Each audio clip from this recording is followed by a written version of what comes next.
I am Maya, 35 years old, and I spent the last 7 years building an empire for a man who thought I was just a naive girl from the wrong side of town. During a lavish Sunday dinner in our Atlanta mansion, my husband leaned over to my elitist mother-in-law and spoke in fluent Japanese, laughing, as he confessed he had gotten my best friend pregnant. They discussed how to freeze me out of my own home, assuming I did not understand a single syllable. I simply poured his wine, smiled, and silently prepared to burn his entire world to the ground. Before I continue this story, let me know where you are watching from in the comments below. Hit like and subscribe if you have ever had to smile through a profound betrayal while carefully plotting your absolute revenge. Growing up in a hard-working middle-class neighborhood, my parents taught me the value of relentless dedication and quiet observation. My late father was military stationed overseas for years, which shaped my worldview and my education in ways my current family could never begin to comprehend. I applied that discipline to my career, eventually becoming a senior wealth manager in Atlanta, handling massive corporate portfolios and private assets that most people only read about in financial magazines. That is exactly how I met Julian. He was incredibly handsome, charismatic, and possessed that specific type of unearned confidence that comes from generational wealth, or at least the elaborate illusion of it. His family had deep historical roots in Atlanta high society, and his mother Beatrice was the ultimate gatekeeper of that legacy. Beatrice was a fiercely elitist African-American woman who had spent 10 years living in Tokyo as the wife of a high-ranking diplomat. She wore her international experience and her social pedigree like a heavy crown, using it to look down on anyone she deemed unworthy of her presence. From the very moment Julian introduced us, Beatrice made it abundantly clear that I was merely ghetto-adjacent in her judging eyes. She belonged to all the exclusive social clubs, served on the right charity boards, and fundamentally believed her bloodline was superior to my modest military brat background. She only tolerated our marriage because Julian insisted, but she never missed an opportunity to remind me that I was a complete outsider who had somehow tricked her son into marrying down. What Beatrice and Julian completely failed to understand was that their so-called generational wealth was largely a facade. When Julian and I got married, his startup was bleeding capital, and his family trust was a mess of over-leveraged assets and terrible business decisions. It was all a house of cards waiting to collapse until I stepped in.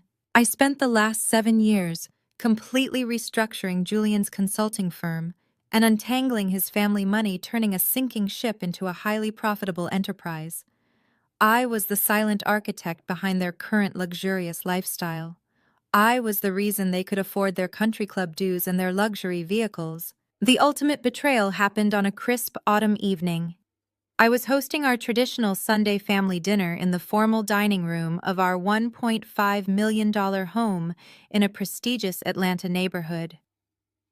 I had spent the entire afternoon preparing a flawless meal, wanting everything to be absolutely perfect, despite the constant exhaustion I felt from carrying the mental load of our marriage.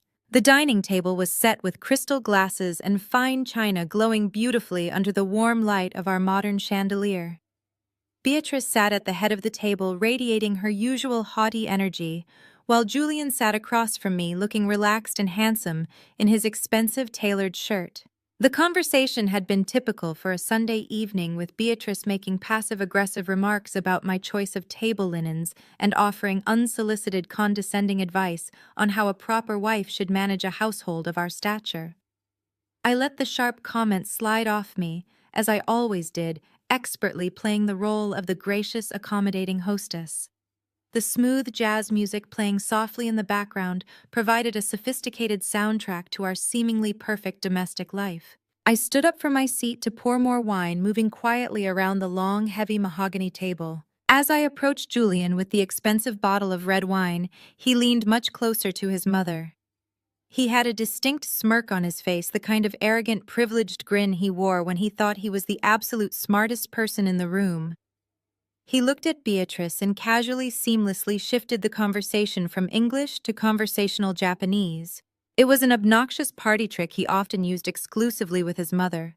a way for them to share private jokes and deliberately exclude anyone else in the room. They both knew perfectly well that I had never spoken a single word of Japanese to them. They arrogantly assumed my cultural education stopped at the borders of Georgia. I stood just behind Julian's right shoulder, the heavy crystal wine bottle securely in my hand. He chuckled softly, a sound that used to bring me comfort, but now makes my skin crawl. He looked at his mother and said in perfect Japanese, "Chloe is pregnant. It is mine. We need to figure out how to push Maya out before she finds out and tries to take the house." The words hit my ears and processed through my brain with terrifying, agonizing clarity. Chloe, my absolute best friend since my early 20s. The woman who had stood right beside me as my maid of honor on my wedding day. The woman I had financially and emotionally supported through every single heartbreak and career setback she ever faced. She was pregnant with my husband's child. And Julian was not confessing this out of guilt or panic or shame. He was saying it with a casual laugh, sharing it as a strategic financial problem to be solved with his mother. I felt a freezing cold shockwave radiate from the center of my chest all the way down to my fingertips. My heart hammered wildly against my ribs, like a trapped bird panicking in a cage, but my exterior remained completely frozen in place. The heavy crystal bottle in my hand felt like an anchor tethering my body to reality while my mind spun into a chaotic abyss. Every single instinct in my body screamed at me to smash the bottle against the wall, to flip the beautifully set dining table, to scream until my vocal cords bled. But I did not move a muscle. I forced myself to breathe. Beatrice did not gasp or express any moral outrage at the disgusting news of her son's infidelity. Instead, she took a delicate, measured sip of her red wine, her eyes gleaming with dark, cruel satisfaction. She replied in flawless Japanese, perfectly matching his casual conversational tone. "Good. Chloe comes from a much better family anyway. We will freeze Maya out by the holidays. She can go back to where she came from." They both smiled at each other, sharing their vile little secret right in front of my face. What Julian and Beatrice did not know what their overwhelming arrogance had prevented them from ever asking during all those years of looking down on my background was that my father's military career had stationed our family in Okinawa for a significant portion of my youth. Furthermore, I had spent 4 years completing my undergraduate degree at Kyoto University before moving back to the States. I did not just know a few tourist phrases from an app. I was flawlessly fluently bilingual. I understood the subtle cultural nuances, the casual grammar, the exact depth of their cruelty. I understood every single devastating syllable that had just left their treacherous mouths. The air in the dining room suddenly felt suffocatingly thin. The jazz music continued to play upbeat notes, mocking the absolute destruction of my marriage and my most cherished friendship. In the span of 30 seconds, the two people sitting at my own table, eating the food I had cooked, had casually erased my entire future. They were actively planning to discard me like trash, to steal the beautiful home I had paid for with my hard-earned wealth management salary, and to replace me with my best friend, simply because she possessed a social pedigree that Beatrice deemed acceptable. They thought I was foolish. They thought I was weak.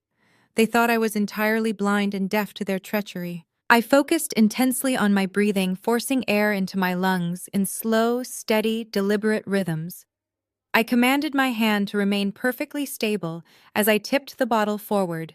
The dark red wine poured smoothly into Beatrice's crystal glass, not spilling a single drop onto the pristine white tablecloth. I smiled warmly, looking directly into my mother-in-law's eyes as she accepted the glass. "Thank you, Maya," she said in English, her voice dripping with that familiar upper-class condescension. "You are very welcome, Beatrice," I replied, my voice completely steady and pleasant. I moved to Julian and filled his glass, offering him the same serene smile. He winked at me, completely oblivious to the massive mistake he had just made. He had just handed me the keys to his own destruction. I excused myself politely, telling them I needed to check on the dessert baking in the oven.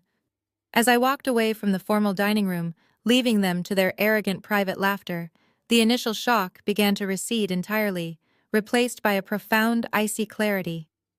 I stepped into the quiet sanctuary of the kitchen and set the wine bottle down on the cool marble counter. I leaned against the stone, closing my eyes for just a moment. I was not going to cry. I was not going to storm back in there and confront them, demanding emotional explanations that would only yield more pathetic lies. I was a senior wealth manager. I spent my days strategically protecting assets and dismantling financial threats. They wanted to freeze me out of my own life by the holidays.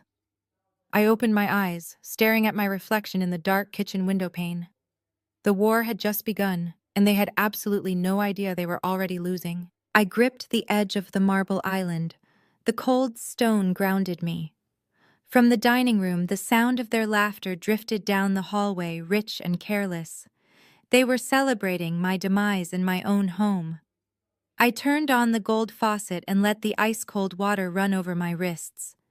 My pulse was a frantic drumbeat against my skin, but I forced my breathing to slow, in through the nose, out through the mouth.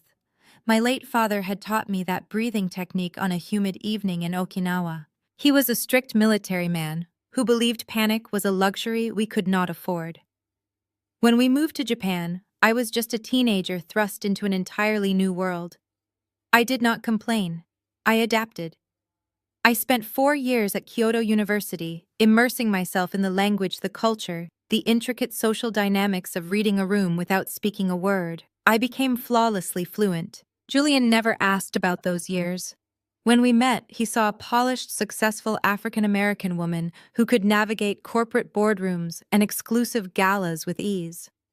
He saw someone who fit perfectly onto his arm.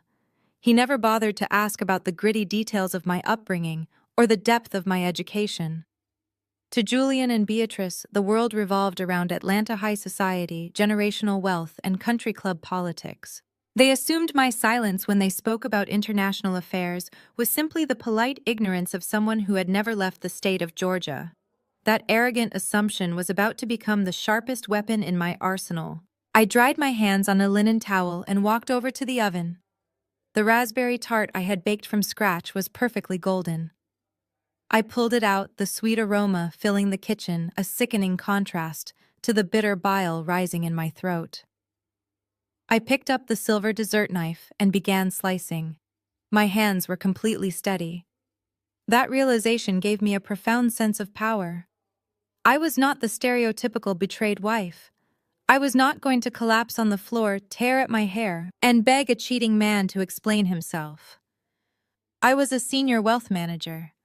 I spent my days auditing multi-million-dollar portfolios, identifying toxic assets, and executing ruthless corporate restructurings. My marriage had just become a toxic asset.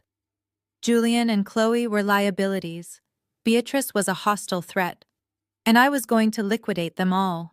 I plated the dessert, added fresh mint leaves for garnish, and arranged the fine silver forks on a tray. I checked my reflection in the dark oven glass one last time. My posture was straight.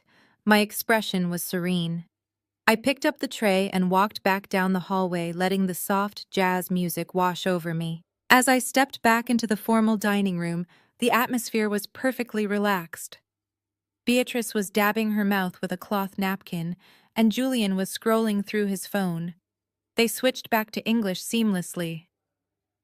"That smells divine, Maya," Beatrice said, her voice dripping with that manufactured Southern charm she used for polite society. I set the tray down in the center of the table. "Thank you, Beatrice. I know raspberry's your favorite." Julian reached up and touched my waist. His fingers felt like burning brands against my skin, but I did not flinch.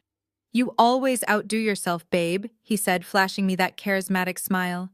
The same smile he probably gave Chloe when he promised her my house.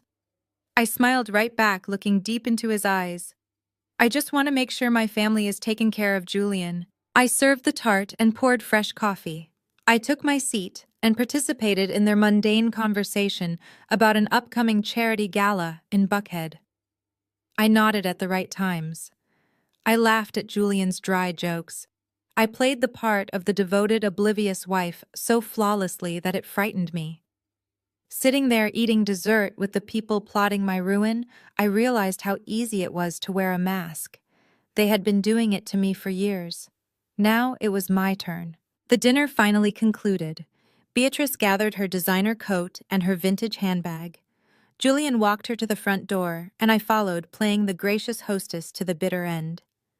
Beatrice turned to me on the porch, the crisp autumn air rustling the manicured oak trees in our front yard. "Thank you for hosting, Maya," Beatrice said, leaning in for a stiff, obligatory hug. Her perfume was overwhelming, a heavy floral scent that I suddenly wanted to scrub out of my clothes. "It is always a pleasure to have you in our home," I replied, emphasizing the word our, just enough to see her eyes dart to mine.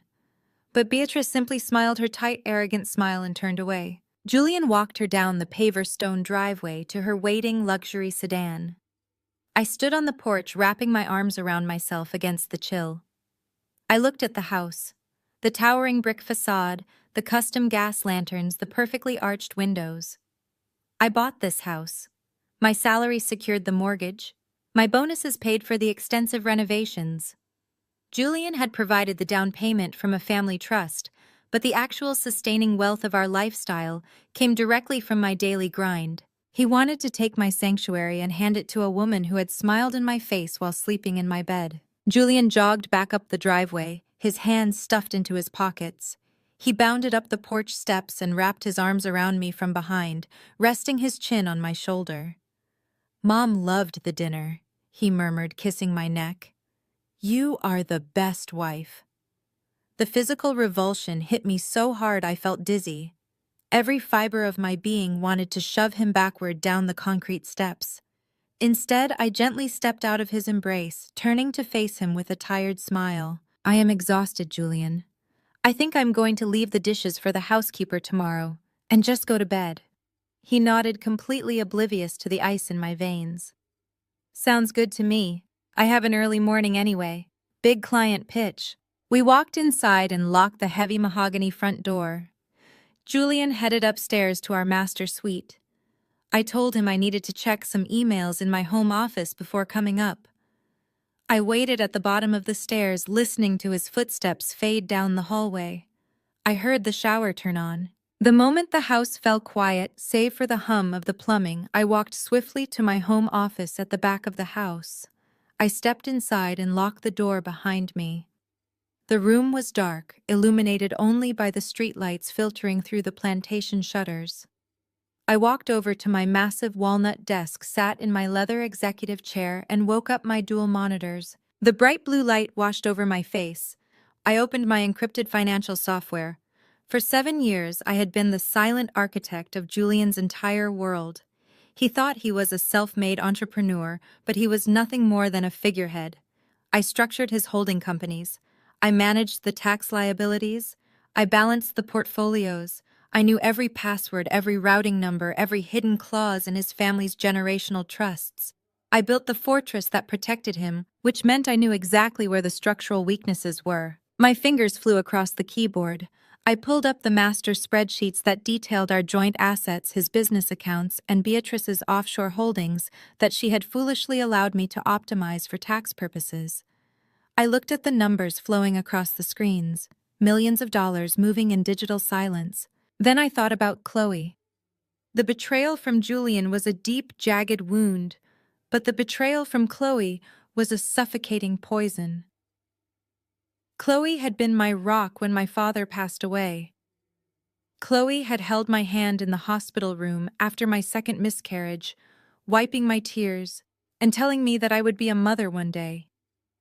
Chloe, who had borrowed thousands of dollars from me to start her failed online boutique money, I had never asked her to repay, because that is what sisters do. She was carrying the child I had prayed for with the husband I had protected, and she was actively participating in a scheme to leave me with nothing. I felt a single tear break free and slide down my cheek. I reached up and wiped it away with furious precision. That would be the last tear I shed over either of them. Emotion was a liability I could not afford. Anger was useful, but unchecked rage makes people sloppy. I needed cold, hard, calculating logic. I needed the mindset of a general preparing for a siege. I pulled up Julian's digital calendar. Tomorrow was Monday. His schedule showed a block of free time in the early afternoon, labeled as a networking lunch. I knew exactly what that meant now. He was making time for Chloe. I leaned back in my chair, staring at the glowing screens. They wanted to push me out by the holidays. I looked at the calendar on my desk. It was late October. That gave me roughly 8 weeks to completely dismantle their reality before they even realized the ground beneath their feet had vanished. I began drafting a mental checklist. First, I needed to secure the digital perimeter. I needed irrefutable proof of their communication and their financial plotting. Second, I needed to lock down the physical assets, starting with the house.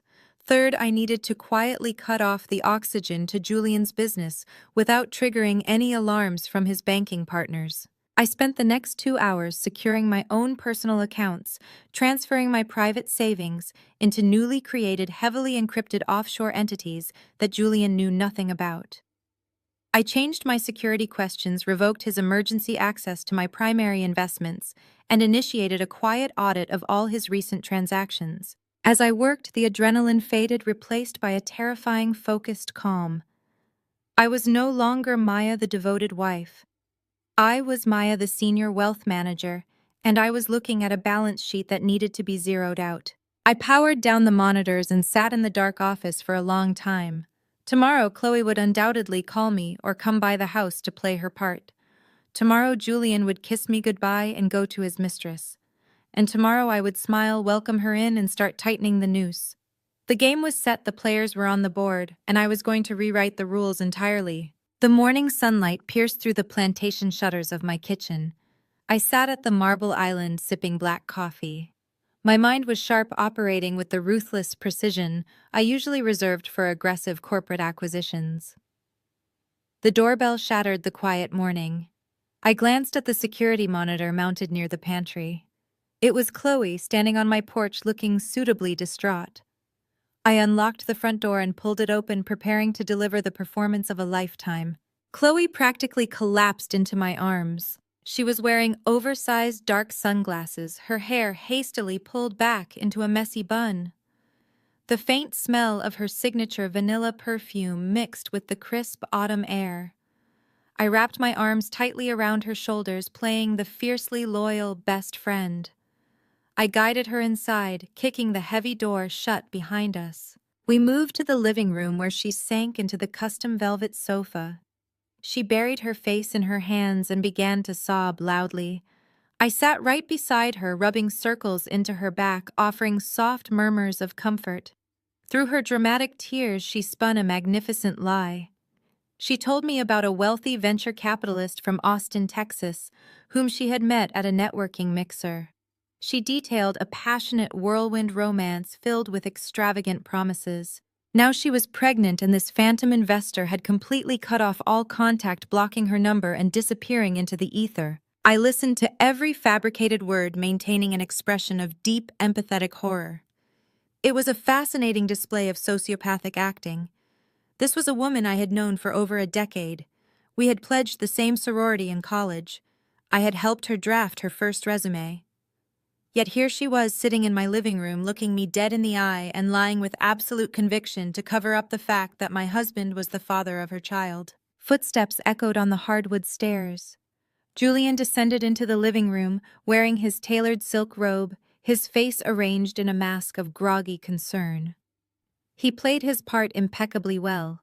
He rushed to the opposite side of the coffee table, crouching down to look at Chloe. When she repeated her tragic story to him, Julian shook his head in disgust. He clenched his jaw, playing the role of the protective, furious patriarch. "I cannot believe a man would run out on his responsibilities like that," Julian said, his voice dripping with righteous indignation. "It is cowardly, Chloe. You deserve so much better." The sheer audacity of his statement almost made me laugh out loud. He was condemning a fictional man for the exact cowardice he was currently executing in my living room.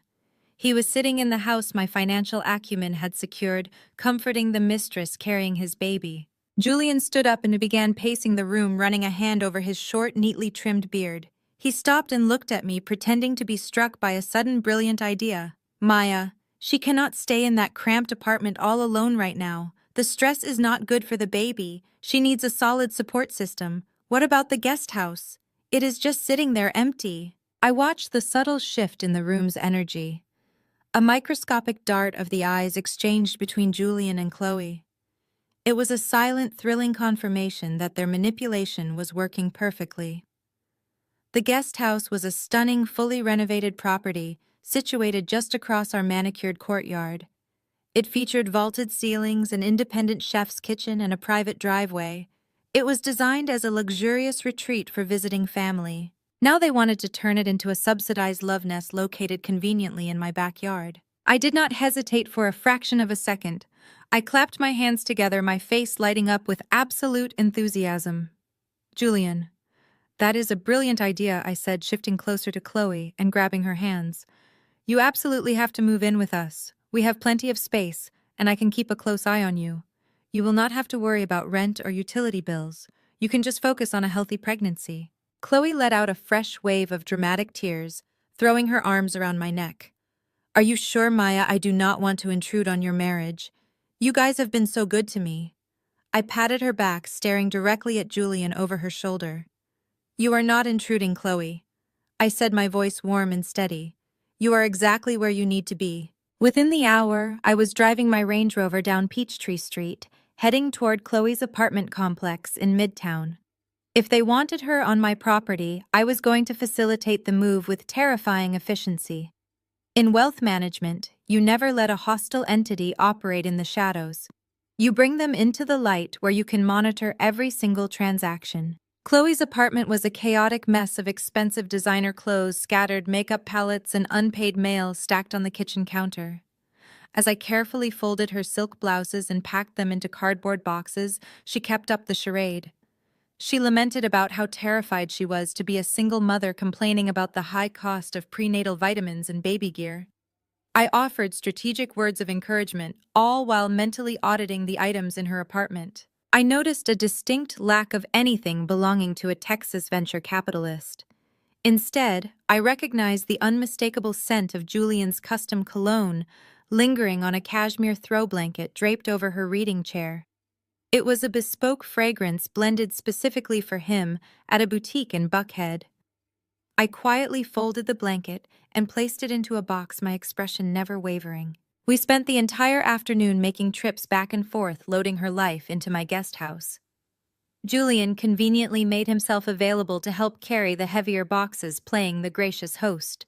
He hauled her designer luggage up the steps, laughing and joking, making a show of how accommodating he was being. By late afternoon, the guest house was mostly settled. The late autumn sun cast long golden shadows across the hardwood floors. Julian ordered gourmet salads for lunch, acting the part of the generous provider. He walked into the guest house kitchen to hand Chloe a bottle of sparkling water. I was standing by the large bay window, pretending to adjust the custom blinds. From that angle, I had a perfect view of their reflection in the large decorative mirror mounted on the opposite wall. Julian handed her the glass bottle. As she took it, his fingers lingered against hers for 2 seconds too long. It was a deeply intimate gesture, entirely inappropriate for a man comforting his wife's best friend. Chloe looked up at him, her tear-stained eyes suddenly bright, clear, and victorious. A slow, subtle smile touched the corners of her mouth. Julian offered a barely perceptible nod in return. It was a knowing glance, a silent, arrogant celebration of their successful infiltration. They thought they had outsmarted me. They thought they had secured a rent-free sanctuary where Julian could easily slip across the courtyard late at night under the guise of checking on a friend. They genuinely believed I was the oblivious, generous wife funding their betrayal. I turned away from the blinds, smoothing my tailored slacks and smiling brightly at both of them. "I will run up to the main house and grab some fresh towels for the bathrooms," I announced cheerfully. "You two go ahead and start eating." As I walked across the sunlit courtyard, the cool breeze hitting my face, I pulled my phone from my pocket. I opened the application that controlled our property's extensive security system. A few months ago, Julian had complained about a string of package thefts in our affluent neighborhood. Taking his concerns seriously, I had hired a premium security firm to upgrade our entire perimeter. Julian thought they only installed basic doorbell cameras. He had absolutely no idea that I had authorized the installation of hidden high-definition lenses covering every inch of the courtyard, the pool area, and the private driveway leading directly to the guest house. I tapped the screen, adjusting the recording parameters to ensure every single feed was backed up continuously to my private encrypted cloud server. Let them exchange their knowing glances. Let them think they had won. Let Julian sneak across the courtyard in the dark. I was going to record every single moment of their treachery in crystal clear time-stamped resolution. The guest house was no longer a luxurious retreat.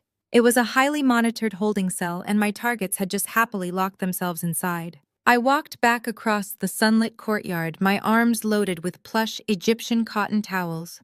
I pasted that serene, accommodating smile back onto my face before pushing open the heavy mahogany door of the guest house.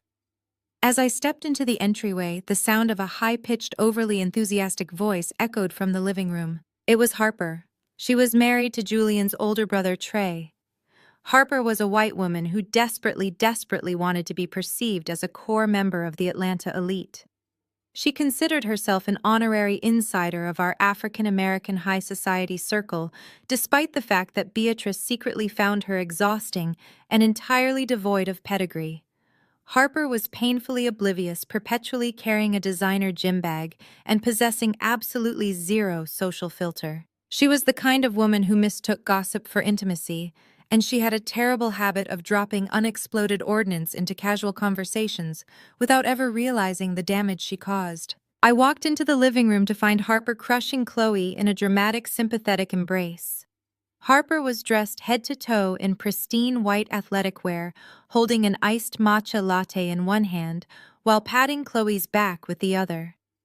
Chloe was playing her part beautifully, dabbing at her dry eyes with a tissue and looking like the fragile, abandoned victim. Maya. "Thank goodness you are here!" Harper shrieked, pulling away from Chloe and turning her intense energy toward me. "Trey just told me the horrific news about this Austin tech guy running out on Chloe. I am absolutely devastated for you, Chloe. Men can be such utter trash. It makes you realize how blessed we are to have the men in this family." I set the stack of towels on the kitchen counter, my expression composed and warm. "We are just glad Chloe has a safe place to land," I said smoothly. "We are going to make sure she is fully supported." Harper nodded vigorously, her blonde ponytail bouncing. "Oh, I know you are. Honestly, thank God you have Maya and Julian. Speaking of which, Julian is literally a saint. Trey told me Julian was on the phone with the bank this morning. He just wired $15,000 to Pettit Trezor over in Buckhead to set up your nursery registry.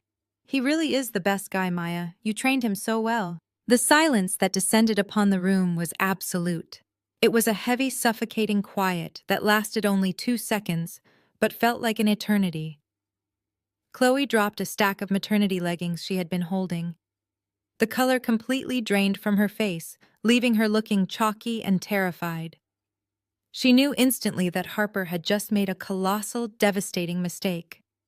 Chloe's eyes darted to me, sheer panic flashing in her pupils. She was waiting for the explosion. She was waiting for me to connect the dots, to scream, to demand to know why my husband was dropping 15 grand on a friend's nursery. I did not miss a single beat. I stepped forward, closing the distance between us, and let out a warm, affectionate laugh. "Julian has a heart of gold," I said, my voice completely steady and dripping with manufactured pride. "We just want to make sure the baby has absolutely everything they need to be comfortable." Harper beamed completely, missing the sheer terror radiating from Chloe. "I was looking at their bassinets at Pettit Trezor last week," Harper chattered on, blissfully ignorant. 15 grand is an amazing start, but you might need more if you want the custom Italian finishes. They have this hand-carved crib that is just to die for. You have to let me take you shopping, Chloe." While Harper rattled on about organic bamboo swaddles and imported changing tables, my mind went completely violently cold. $15,000. I knew exactly which account that money had come from. It came from the primary operating account of Julian's consulting firm. The firm that I salvaged. The firm that I built. 7 years ago, when Julian and I were first engaged, his highly touted consulting business was a rapidly sinking ship. He had charming pitches and a handsome face, but he possessed absolutely zero operational discipline. He was bleeding capital, taking out toxic short-term loans to maintain his wealthy image at the country club and throwing lavish client dinners he could not afford. His family trust was locked up in poorly performing assets, managed by aging advisors who were asleep at the wheel. Julian was on the verge of total financial ruin, and he was too proud to ask his mother for a bailout. I stepped in. I spent my evenings after working grueling 10-hour days at my own wealth management firm auditing his disastrous books. I fired his incompetent college buddies, whom he had placed in executive roles. I ruthlessly restructured his debt. I implemented strict financial controls, cut his overhead by 40%, and personally took over his tax liabilities. I guided his investments and stabilized his family portfolios, turning his failing vanity project into a highly lucrative multi-million-dollar enterprise. The generational wealth that Beatrice boasted about was practically vapor until my strategic interventions anchored it to reality. Every single dollar Julian spent was a dollar I had generated, protected, or multiplied through my own sweat equity. I had sacrificed my own peace of mind managing his erratic, impulsive spending habits for years so he could play the role of the successful self-made tycoon. And now he was using my money to fund his infidelity. He was taking the wealth I painstakingly engineered to buy hand-carved Italian cribs for his mistress. He was playing the wealthy, benevolent provider for Chloe, using the financial empire I built with my own hands. The audacity was breathtaking. It was a level of disrespect that transcended simple romantic betrayal. It was ultimate financial parasitism. He was actively siphoning resources from our marriage to subsidize his secret family right in my own backyard. Chloe stammered, finally finding her voice.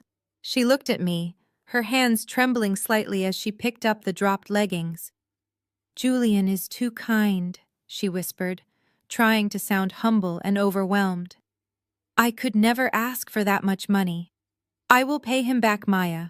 I swear as soon as I get on my feet, I will pay you both back every single cent." I smiled at Chloe, a smile so incredibly sharp it could cut glass, though she interpreted it as gracious support. "Do not worry about paying Julian back." "Chloe," I said, moving closer and placing a reassuring hand on her shoulder. "We are family now. What is ours is yours." The double meaning hung in the air, completely undetected by Harper, but causing Chloe to swallow hard. She managed a weak nod, avoiding direct eye contact with me. Harper checked her diamond-encrusted watch and let out a dramatic gasp. "Oh my gosh, I have to run. I have a reformer Pilates class in 20 minutes and my instructor is ruthless if you walk in late." She threw her arms around Chloe again, squeezing her tight. "Do not stress about anything, Chloe. You are in the best possible hands with Maya and Julian. Call me if you want to go look at those cribs." Harper hugged me, her expensive floral perfume lingering in the air, and swept out the front door like a miniature hurricane. The heavy door clicked shut, leaving Chloe and me entirely alone in the quiet guest house. The atmosphere shifted instantly. The protective buffer of Harper's ignorance was gone. Chloe immediately tried to backpedal, her voice shaking with artificial guilt. "Maya, I had no idea Julian was sending that wire. I promise you I did not ask him for money. That is way too much. I will text him right now and tell him to cancel the transfer. You guys have already done enough just giving me a place to stay. I feel terrible." I walked over to her, my posture relaxed, my face projecting nothing but unwavering sisterly devotion. I took her phone out of her hand and set it face down on the kitchen island. "Chloe, stop," I said, my tone gentle but commanding. "Julian and I discussed this. We want this baby to have the absolute best start in life. You have been my best friend for over 10 years. You stood by me when my father passed away. You have been there for me through everything. Do not insult our friendship by stressing over money right now. Just focus on resting and growing a healthy, beautiful baby. Let us take care of the heavy lifting." I watched the massive wave of relief wash over her face. Her shoulders dropped, and she let out a long, shaky breath. She looked at me with tears welling in her eyes, genuinely believing she had dodged a massive bullet. She genuinely believed I was the most gullible, accommodating woman on the face of the planet. She thought her secret was safe and that my bank accounts were wide open for her taking. "Thank you, Maya," she sobbed, pulling me into a hug. "I do not deserve you." I hugged her back, staring blankly at the freshly painted wall behind her. "No, Chloe, you do not," I thought to myself. I excused myself a few minutes later, telling her I needed to get ready for a conference call. I stepped out of the guest house and back into the cool autumn air of the courtyard. The charade dropped from my face the absolute second the door closed behind me. My jaw clenched so tight my teeth ached. The $15,000 wire transfer was the catalyst I needed to escalate my timeline. If Julian was carelessly wiring large sums of liquid cash to high-end boutiques in the middle of a Monday morning, he was likely dipping into other operational accounts. He was getting sloppy, emboldened by his perceived cleverness. I needed to see the entire financial picture immediately. I needed to map out every single digital footprint he had left behind over the past few months. I strode purposefully toward the main house, my heels clicking sharply against the paver stones. The time for quiet observation was officially over. Harper's careless gossip had inadvertently handed me the exact thread I needed to start pulling his carefully constructed illusion apart. I unlocked the back door and headed straight for my home office, locking myself inside. It was time to tear into his digital life and see exactly how much of my money he thought he could steal. I settled into the ergonomic leather chair in my home office and cracked my knuckles. The house was dead quiet. Julian was safely out of the way, having driven off to his supposed networking lunch, which was undoubtedly a cover for a rendezvous with Chloe. I had total privacy and a secure firewall. It was time to go hunting. Julian considered himself a tech-savvy entrepreneur, but his digital security hygiene was downright laughable. When I restructured his consulting firm years ago, I integrated a centralized enterprise management system. I set the administrative privileges. I held the master encryption keys. He was far too lazy to maintain separate credentials for his personal devices, opting instead to link his private cloud network directly to the firm's secure ecosystem for convenience. He thought it made him look efficient. In reality, it gave me a backdoor directly into his brain. I launched a remote desktop application routing my connection through a virtual private network. Within 3 keystrokes, I bypassed his basic authentication by intercepting the prompt through the firm's administrative portal. His personal laptop interface popped up on my right monitor. I immediately opened his messaging application. I did not search for Chloe by her actual name. Julian was arrogant, but he was not entirely stupid. I scrolled through his recent contacts and spotted a thread saved under a vendor alias. It read, "Corporate Catering Solutions." I clicked the thread. The entire conversation history populated the screen dating back 8 agonizing months. My eyes scanned the blue and gray bubbles. The first few weeks of messages were exactly what you would expect from a clandestine affair. Mundane scheduling, logistical planning, complaining about my work hours. But as I scrolled further down, the messages shifted abruptly. They stopped using English entirely when discussing anything sensitive. Instead, my monitor was flooded with Japanese characters. Julian and Chloe were using a standard translation application to communicate. They genuinely believed that routing their treacherous conversations through a foreign alphabet would create an impenetrable code. They thought that if I ever happened to glance at his phone over his shoulder, I would just see a wall of incomprehensible symbols and assume it was some complex overseas business deal with Beatrice's old diplomatic contacts. I leaned closer to the screen, my eyes tracing the characters. The translations were absolutely atrocious. They lacked any cultural nuance, honorifics, or proper syntax. It was entirely literal machine-translated garbage. I read a message Julian had sent 3 weeks ago. In English, he had clearly typed something to the effect of needing to get rid of his wife. The translation app had churned out a hilariously formal robotic sentence that loosely translated to, "We must execute the expulsion of the female spouse." I let out a harsh, humorless laugh that echoed off the walls of my office. It was deeply insulting on a linguistic level. I had spent 4 years in Kyoto mastering the delicate, highly contextual beauty of the Japanese language. I had defended my senior thesis in fluent Japanese to a panel of distinguished professors. Now I was reading 2 incompetent fools butchering a beautiful language to plan my financial ruin. Chloe had replied to that message with her own mangled Japanese. The foolish woman believes the lies. We will claim the great house soon. I felt a fresh surge of adrenaline. This was no longer just an affair. This was a premeditated, coordinated conspiracy to strip me of my assets. They were not just sneaking around behind my back. They were actively strategizing my eviction. I opened a secure forensic documentation software on my left monitor. As a wealth manager, I knew exactly how to build an airtight paper trail that would hold up in any legal proceeding. I began extracting the raw data from the messaging application. I did not just take screenshots. I pulled the entire metadata log, capturing the timestamps, the geolocation tags, and the device identifiers. I was locking down irrefutable digital proof. The messages painted a comprehensive, horrifying picture. They discussed the pregnancy long before Chloe showed up crying on my couch. They had planned the entire guest house manipulation weeks in advance.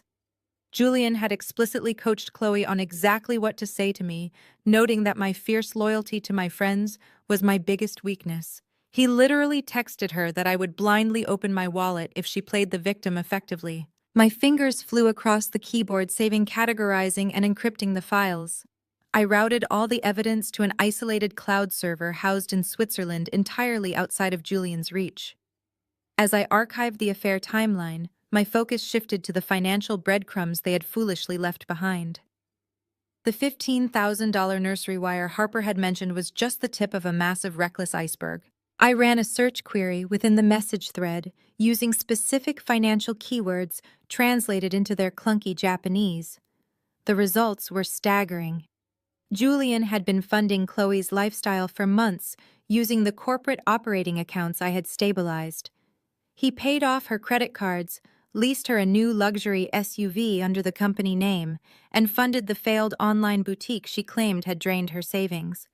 But the most damning messages involved Beatrice. Julian had sent Chloe an update after a family brunch I had not attended. He wrote in his broken Japanese that the matriarch approves of the new bloodline. He detailed how Beatrice actively despised my independence and my working-class background.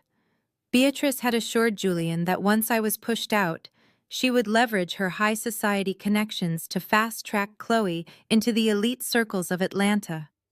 Beatrice wanted a compliant, pedigreed daughter-in-law she could control, and Chloe was eager to play the part in exchange for access to the generational wealth she thought Julian possessed. They were all in on it. It was a vicious, coordinated triangle of deceit. I dug deeper into Julian's local files, opening his downloaded documents folder. Julian possessed a dangerous combination of grand ambition and staggering incompetence. He had downloaded several PDF files from a cut-rate legal template website. He was researching how to draft a quitclaim deed. I opened a file titled Asset Transfer Strategy. It was a crude bulleted list detailing his plan to maneuver our shared assets into a holding company before formally filing for divorce. He noted that he needed to secure the primary residence, the $1.5 million estate I had painstakingly renovated, and transfer the deed to an entity controlled by his mother. He believed that if the house was held by Beatrice, I would be unable to touch it during the divorce settlement. He had texted Chloe about this exact strategy. We secure the fortress first, then we cut the rope. That was the clumsy translation he had sent her just 2 nights ago. I sat back in my leather chair, steepling my fingers. The sheer audacity of his plan was almost impressive if it were not so deeply flawed. He was attempting to execute a hostile takeover of his own marriage using legal templates he downloaded for $49. He was trying to outmaneuver a woman who engineered multi-million-dollar wealth preservation strategies before breakfast. He thought he could quietly transfer the deed to a shell company. He was currently drafting the paperwork, likely planning to slip it into a stack of routine tax documents for me to sign blindly. He relied heavily on the fact that I usually trusted him with the minor administrative tasks of our personal estate, while I focused on the macro-level corporate accounts. I pulled up the property records for our home. The mortgage was paid in full, a milestone I had celebrated just last year by writing a massive check from my year-end bonus. The deed was currently held in a standard joint tenancy. Julian wanted to shift it to an LLC managed by Beatrice. I opened a fresh spreadsheet and began building a counter-offensive map. If Julian wanted to play shell games with corporate entities, I was going to give him a masterclass. I had all the evidence of his infidelity. I had the proof of his corporate embezzlement. I had the timestamps of his collusion with his mother. But I was not going to stop his deed transfer. In fact, I was going to let him do it. I smiled, a cold, predatory expression reflecting in the dark monitor. I closed the remote connection to his laptop, wiping my access logs clean so he would never know I had been there. I locked the encrypted drive containing their Japanese text messages and the financial receipts. The digital perimeter was fully secured. I had every weapon I needed stored safely out of reach. Now it was time to move to the next phase of the operation. Julian thought he was setting a trap for me. I was going to help him build it, hand him the lock, and watch him step right inside. I powered down my workstation and stood up from the desk. The afternoon sun was beginning to dip below the horizon, casting long, dark shadows across the manicured lawn outside my window. I unlocked my office door and stepped back out into the silent, pristine hallway of the home I owned. I was completely composed. The tears from yesterday were a distant memory. I was operating on pure, unadulterated strategy. Julian and Chloe were texting each other in broken Japanese about my impending downfall. They had absolutely no idea they had just handed me the exact blueprints to orchestrate their total financial annihilation. I stayed at my desk while the glow of the dual monitors reflected off the polished mahogany surface. I needed to see the exact destination of the quitclaim deed Julian was so clumsily trying to draft. I accessed his recent downloads folder again and opened the PDF he had saved just hours prior. There it was, typed out in standard Arial font on a cheap $50 legal template he probably found on the first page of a search engine. The grantee receiving the transfer of our primary residence was listed as Sterling Heritage Holdings, LLC. A genuine, unrestrained smile broke across my face in the quiet isolation of my office. Of all the corporate entities, trusts, and shell companies I had organized for his family over the past 7 years, he chose Sterling Heritage Holdings. It was almost too perfect. He had dug his own grave, measured the exact dimensions, and was now politely asking me to hand him the shovel. Let me explain the specific origin of Sterling Heritage Holdings. 4 years ago, Julian made a spectacularly idiotic investment in a commercial real estate venture in Midtown Atlanta. He partnered with a group of unqualified fraternity brothers and nearly exposed our personal assets to massive litigation.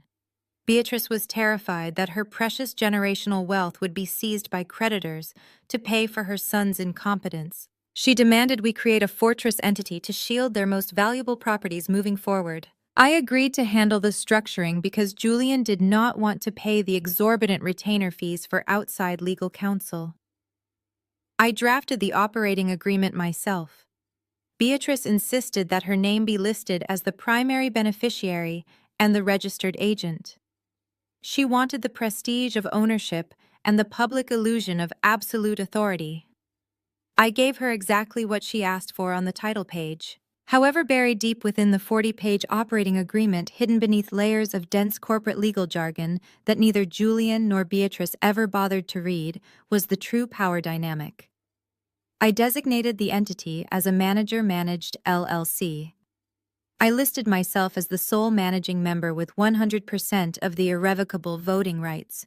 Beatrice held a passive economic interest, meaning she could receive dividends if I ever authorized them, which I never did. But I controlled every single operational decision. I could liquidate assets, dissolve the company, or transfer property without needing a single signature or approval from Beatrice or Julian.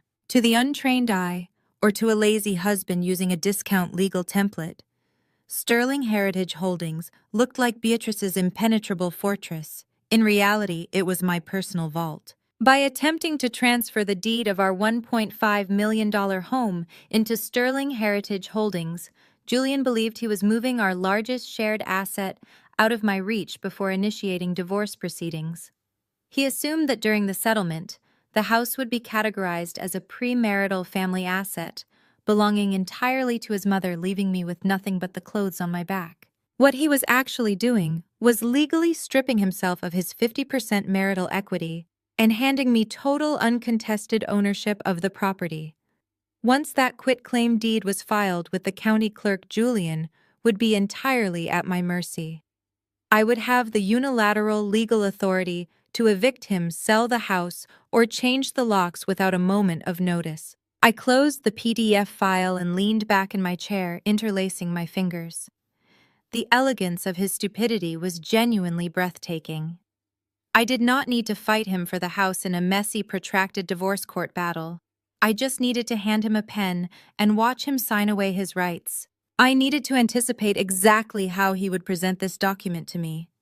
Julian actively avoided direct conflict, preferring to slip important tasks under the radar where they could not be scrutinized.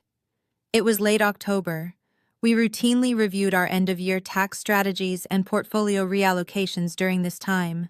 He would undoubtedly bury the quitclaim deed in a stack of legitimate financial paperwork, claiming it was a necessary restructuring move to maximize our tax deductions or protect us from corporate liabilities. I had trained him to use those exact phrases when dealing with his consulting clients. Now he was going to weaponize my own teachings against me. I mentally prepared myself for the performance required of me. When he handed me that stack of papers, I would not question it. I would play the trusting, busy wife. I would scan the documents, quickly feign a lack of interest, and sign exactly where he pointed. I would do it all secure in the absolute knowledge that my signature was the final nail in his financial coffin. The sound of the garage door opening interrupted my strategic planning. Julian was home from his networking lunch. I quickly locked my workstation, ensuring my dual authorization protocols were engaged. I smoothed my tailored slacks, took a deep, steadying breath, and walked out of the office to meet the man who thought he was orchestrating my ruin. I found him in the kitchen, tossing his expensive leather briefcase onto the marble island. He looked incredibly pleased with himself, radiating that specific post-affair glow that arrogant men wear when they think they are getting away with murder. He had probably spent the last 2 hours in the guest house across our manicured courtyard, reassuring Chloe that their plan was perfectly in motion. "How was the lunch pitch?" I asked, pouring myself a glass of sparkling water from the refrigerator. My voice was light, infused with the perfect amount of supportive wifely interest. Julian loosened his silk tie and let out a dramatic sigh, playing the part of the exhausted, dedicated provider. It was grueling, he lied effortlessly, pouring himself a glass of bourbon. But I think we secured the account. The client loved the new restructuring proposal. I just need to finalize some internal paperwork this week to make sure our own assets are insulated before we take on their liability profile. There it was, the setup. He was laying the groundwork for the quitclaim deed, planting the seed so I would not be suspicious when the transfer documents magically appeared on my desk. The sheer predictability of his maneuvering made me want to laugh, but I maintained a look of earnest professional support. "That sounds like a highly strategic move," I replied, taking a slow sip of my sparkling water. "You always know how to protect our interests, Julian." He smiled, clearly thrilled that I was making his deception so incredibly easy. He walked over and kissed my forehead, a deeply intimate gesture that made my skin crawl beneath the surface, though I forced my body to remain perfectly relaxed and yielding. "I am just looking out for our future Maya," he murmured, his breath smelling faintly of expensive liquor. "We need to make sure everything is locked down tight." I watched him open the pantry and casually search for a snack. He was standing in the immaculate kitchen I paid for, drinking the bourbon I selected, plotting to give my entire life to a woman currently living in the guest house I renovated. He was so completely consumed by his own monumental arrogance that he could not see the massive invisible web I had already spun around his throat. "How is Chloe settling in?" I asked, casually leaning against the island. "I noticed her car has not moved much today." Julian paused, his hand hovering over a box of artisan crackers. He recovered quickly, but I caught the microscopic hesitation in his shoulders. "She is doing okay," he said, keeping his back to me as he opened the box. "Just resting mostly. She is really stressed about the baby and the finances. We should probably have her over for dinner later this week to keep her spirits up." "That is a wonderful idea," I agreed, my tone perfectly warm. "We definitely need to keep her close right now. She needs family." Julian turned around, crunching on a cracker, and nodded in agreement. Exactly. You are an amazing friend, Maya. Not many women would be so accommodating. Let me know when you have that internal paperwork ready, I added seamlessly, shifting the conversation back to business before he could overplay his hand. I have a heavy week of client portfolio reviews coming up, so just leave the documents on my desk, and I will sign whatever you need to get the liability restructuring moving. Julian took a sip of his bourbon, a triumphant gleam flashing in his dark eyes. Will do, babe. It should just be some standard entity transfers, nothing for you to stress over. I turned and walked toward the grand staircase, offering him one final reassuring smile over my shoulder. I was not stressing at all. I was simply counting down the hours until the ink dried on his absolute destruction. The next morning, the stack of documents was sitting exactly where Julian had promised. They were placed squarely in the center of my massive walnut desk, looking entirely unassuming. I picked up my favorite heavy fountain pen, the one Julian had gifted me for our 5th anniversary, and flipped straight to the signature pages. I did not even bother pretending to read the corporate jargon he had hastily stitched together from his cheap online template. I signed my name with a smooth, practiced flourish. The quitclaim deed transferring our $1.5 million estate into Sterling Heritage Holdings was now fully executed. I placed the signed documents in a neat stack for him to file with the county clerk. He was officially a guest in my home, and he had absolutely no idea. With the real estate safely secured within an entity I completely controlled, it was time to turn off his oxygen. I logged back into the firm's centralized banking portal. Julian carried a heavy black titanium credit card that he used for everything from extravagant business lunches to buying Chloe's high-end baby furniture.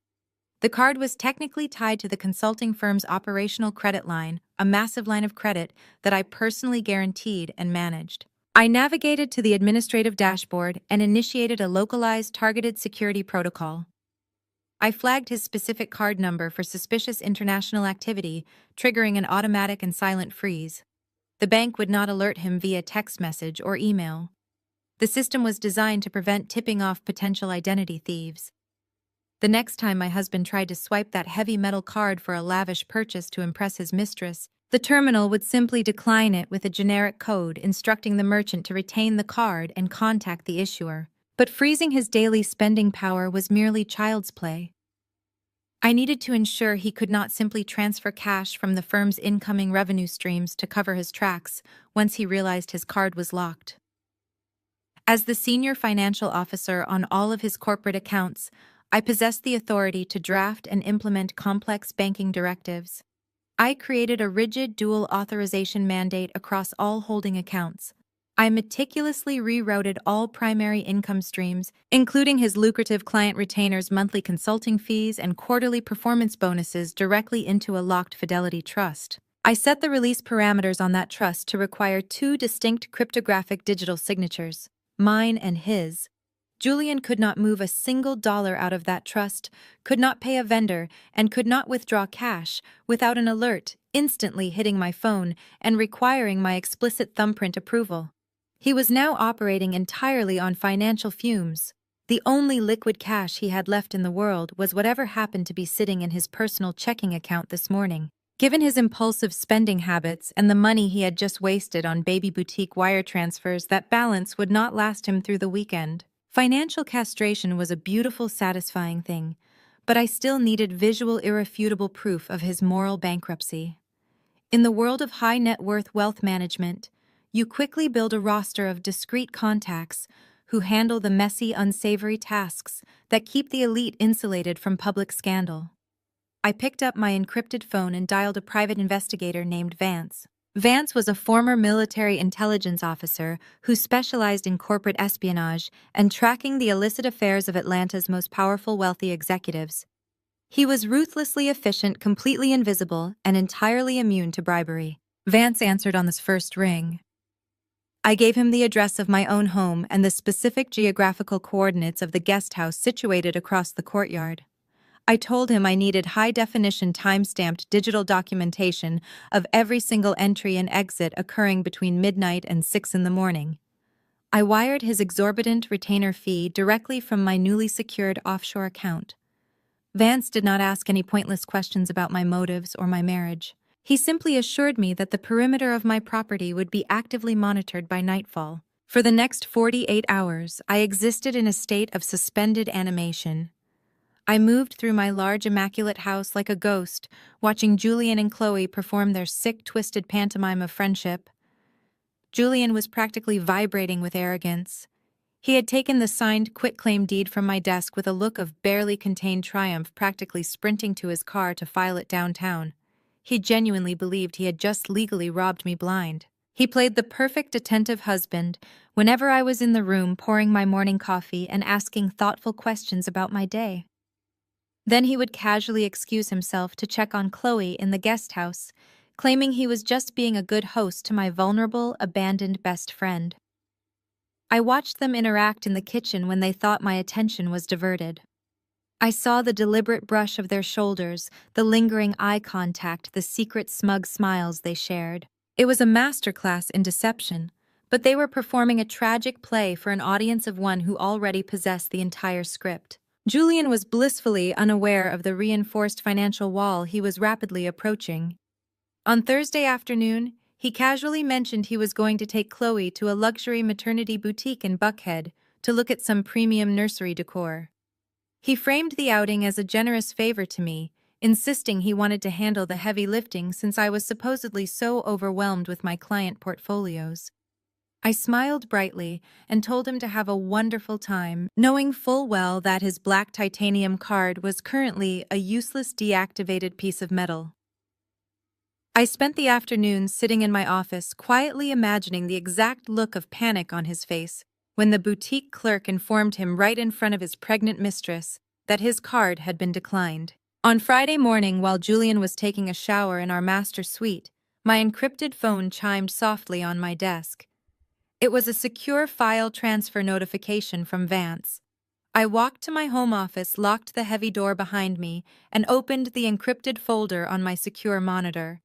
Vance was worth every single penny of his massive retainer. The photographs were pristine, captured with military-grade night vision telephoto lenses. The first set of high-resolution images showed Julian slipping out of the back door of our main house at exactly 2:14 in the morning.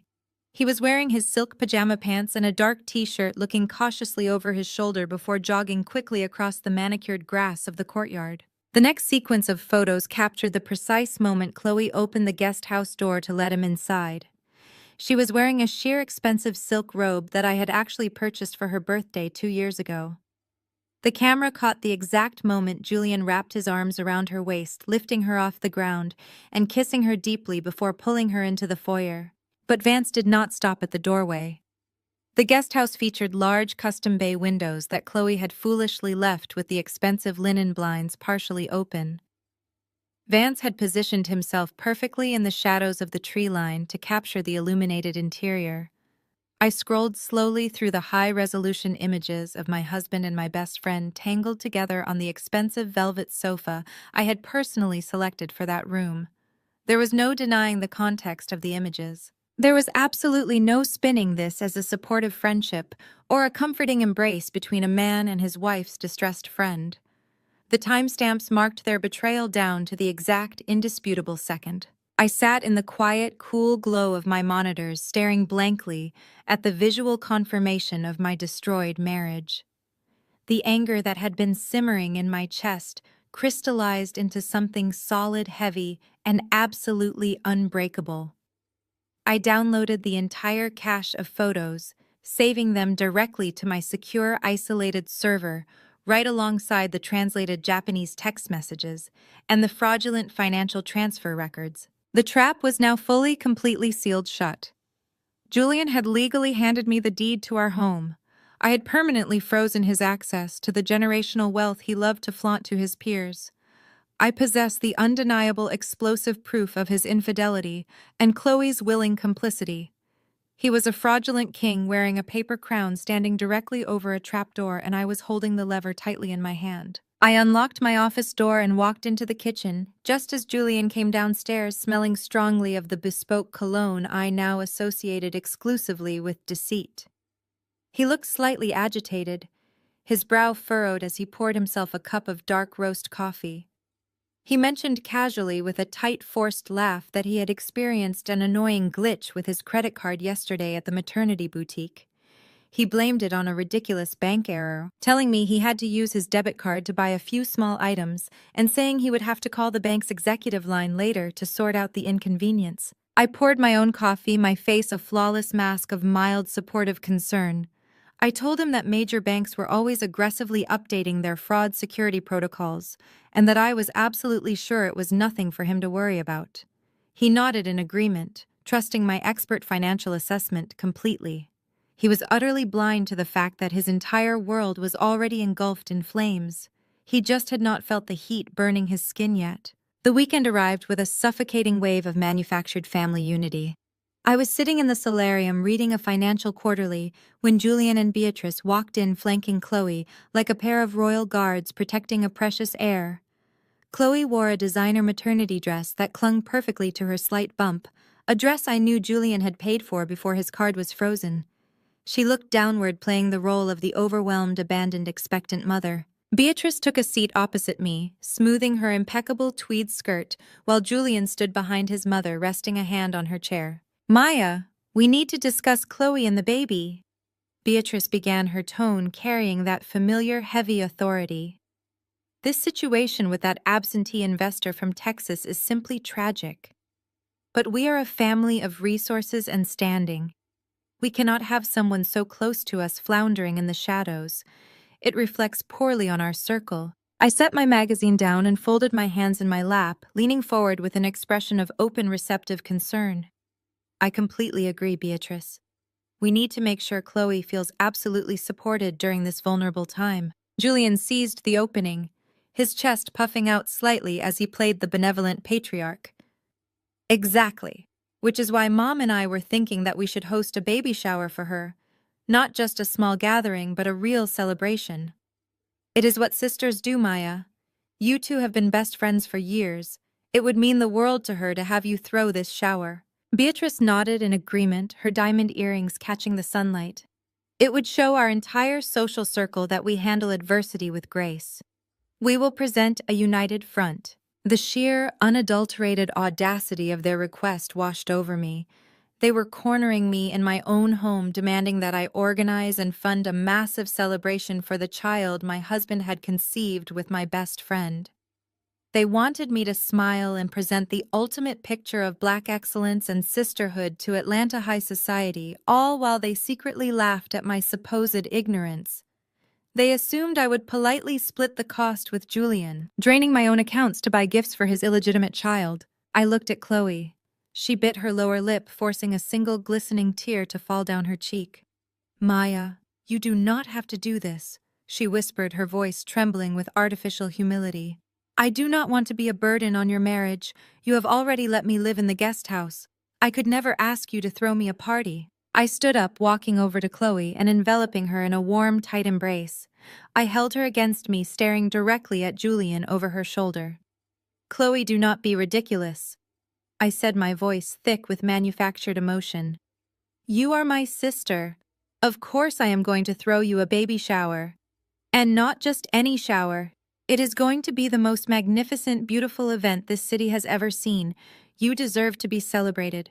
Julian let out a loud breath of relief, a genuine smile breaking across his handsome face.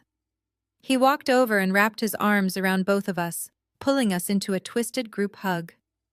"You are the best woman in the world, Maya," he murmured, kissing my temple.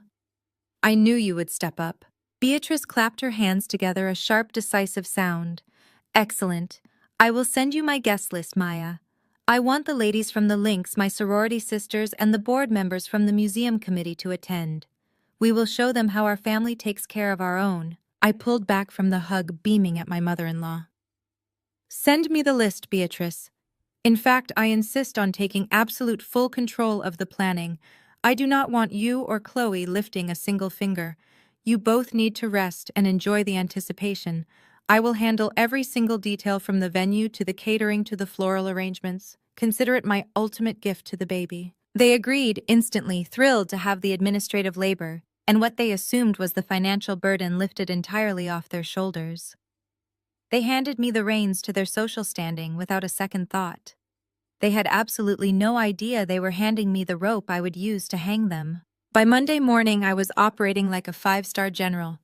If Beatrice wanted a shower that proved their elite status, I was going to give her an event so obscenely lavish it would make royalty blush. I bypassed the standard boutique venues and went straight to the crown jewel of Atlanta high society, the Piedmont Elite Country Club. It was a notoriously exclusive establishment where membership required unanimous board approval and a staggering initiation fee. Beatrice was a legacy member, and she treated the club as her personal throne room. I met with the club's premier event director, a fussy man named Preston, who catered to the whims of the ultra-wealthy. I booked the Grand Magnolia Ballroom, a cavernous space featuring crystal chandeliers, vaulted ceilings, and panoramic views of the championship golf course. I told Preston we were celebrating a highly anticipated new addition to our elite circle, and the budget was virtually unlimited. We designed a menu that was a masterclass in culinary excess. I ordered past hors d'oeuvres featuring beluga caviar on gold leaf blinis, butter-poached Maine lobster tail stations, and hand-carved Wagyu beef sliders.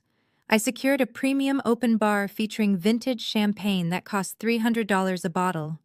For the dessert presentation, I commissioned a celebrity pastry chef to create a towering six-tier custom cake adorned with handcrafted sugar orchids that took 70 hours to sculpt. Speaking of orchids, the floral budget alone could have purchased a luxury sedan.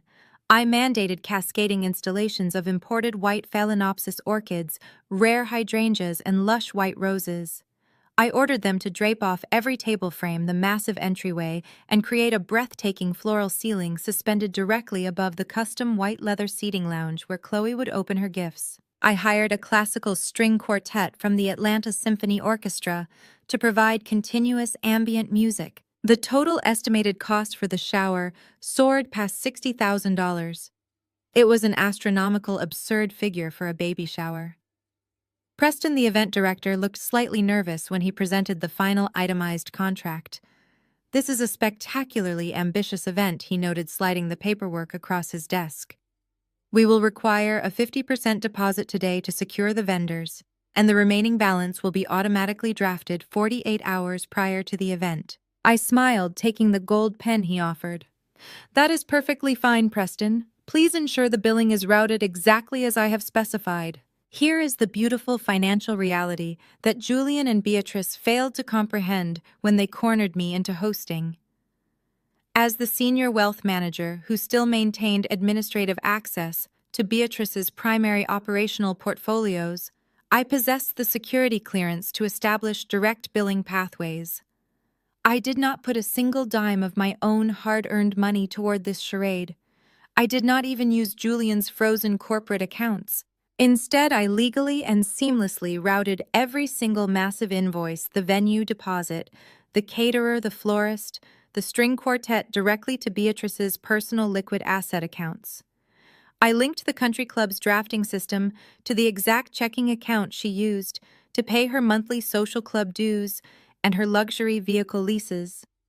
Beatrice rarely checked her day-to-day balances, relying on her accountants to flag discrepancies at the end of the quarter. By the time her accountants noticed the massive hemorrhaging of funds, the baby shower would be over. Furthermore, I ensured that the secondary billing fail-safe was tied directly to Julian's remaining trickle of credit. As the invoices cleared, Beatrice's liquid cash was rapidly draining, plunging her accounts dangerously close to zero. The extravagance of the party was literally bankrupting the matriarch of the family, and she was entirely oblivious, too blinded by her own social vanity to notice the financial guillotine positioned directly above her neck. Next, I tackled the guest list. Beatrice had sent me a spreadsheet of 75 prominent women, the absolute upper echelon of Atlanta's black high society. I sent out thick, heavy cardstock invitations with gold foil stamping and silk ribbons. I invited the wives of federal judges, powerful state politicians, hospital chief executives, and real estate magnates. I ensured every single woman who held an ounce of influence over Beatrice's social standing received a pristine invitation to celebrate Chloe's baby. I wanted the room packed. I wanted maximum exposure. The higher the society presence, the harder the fall would be when the truth finally came out. I handled all the RSVPs, watching with cold satisfaction as the city's elite enthusiastically accepted the invitation to celebrate a child they believed belonged to a random absentee tech investor. In the weeks leading up to the event, the pressure cooker inside our home intensified. Julian began to sweat slightly. His black titanium card had been declined at a luxury watch boutique, and he was currently jumping through hoops trying to contact his banking representatives to figure out why his accounts were suddenly requiring my dual authorization. He complained to me about banking errors and bureaucratic red tape. I offered him a sympathetic smile and promised I would look into it as soon as the baby shower planning was complete, blaming my busy schedule for the delay. He was too proud to admit to his mother or his mistress that he was suddenly broke, so he suffered in silent, mounting panic. Beatrice, meanwhile, was gloating.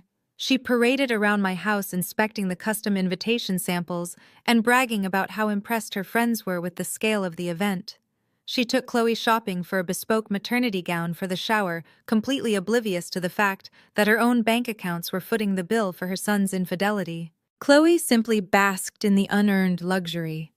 She sat in my guest house, surrounded by the high-end baby furniture Julian had purchased before his funds dried up, sipping sparkling water and acting like a tragic heroine who had finally found her sanctuary. I stood over my glowing monitors late at night, reviewing the final vendor contracts and the rapidly depleting balances of Beatrice's accounts. Everything was positioned flawlessly. They had demanded a grand celebration to prove their superiority and their grace. They wanted an audience. They wanted a spectacle. I was going to give them exactly what they asked for. The Sunday before the baby shower, Beatrice insisted on a final planning brunch. She selected a Michelin-starred French bistro in Buckhead, a place where securing a reservation required either a minor miracle or a highly recognizable last name. We sat on the temperature-controlled patio, the autumn sunlight catching the crystal water glasses and the heavy silver cutlery. The table consisted of myself, Julian, Beatrice, Chloe, and Harper, who had invited herself along after hearing there would be bottomless mimosas. I sat perfectly straight in my chair, nursing a black coffee. Across from me, Chloe picked at a plate of imported truffles and poached eggs, playing the role of the delicate, expectant mother with nauseating dedication. Julian sat beside her, constantly checking his phone with a tight, anxious jaw. His financial panic was quietly mounting, though he masked it under the guise of responding to important weekend emails. Beatrice anchored the head of the table, holding court like a monarch holding an audience with her subjects. We were supposedly there to review the final itinerary for the shower. In reality, Beatrice had summoned us to revel in her own perceived magnificence. She held a printed copy of the menu I had designed, running her manicured finger over the list of beluga caviar and wagyu beef. "This menu is adequate," Beatrice declared, taking a sip of her champagne. "My friends from the museum board expect a certain caliber of hospitality. I am glad you managed to pull this together without embarrassing the family name. It is exactly the standard I require." I offered a warm, deferential smile. "I wanted to ensure everything reflected your specific tastes, Beatrice. The club guarantees the highest level of service for your guests." I knew the club also guaranteed an immediate, non-refundable draft from her checking account in exactly 48 hours. Harper clapped her hands together, nearly knocking over her mimosa glass. "It is going to be the event of the season. I was telling Trey this morning that Chloe is so incredibly lucky. Most friends just buy you a gift card, but Maya is basically throwing the Met Gala for a baby." Chloe cast her eyes downward, pressing a hand to her chest in a display of faux humility. "I honestly feel terrible," she murmured softly. "Maya, you have done too much. I never wanted to impose on your marriage or your family like this." Julian pocketed his phone and reached across the table, placing his hand reassuringly over Chloe's. "Do not be ridiculous, Chloe. You are family now. We take care of our own. Maya is happy to do this." The sheer brazenness of him touching his mistress's hand in public right in front of his wife was a testament to his staggering arrogance. He thought my silence was submission. He thought my meticulous planning was a sign of total oblivious devotion. Beatrice observed the interaction, her sharp eyes darting between Julian, Chloe, and myself. She set her champagne flute down on the pristine white tablecloth. The clink of crystal against the table signaled a shift in the atmosphere.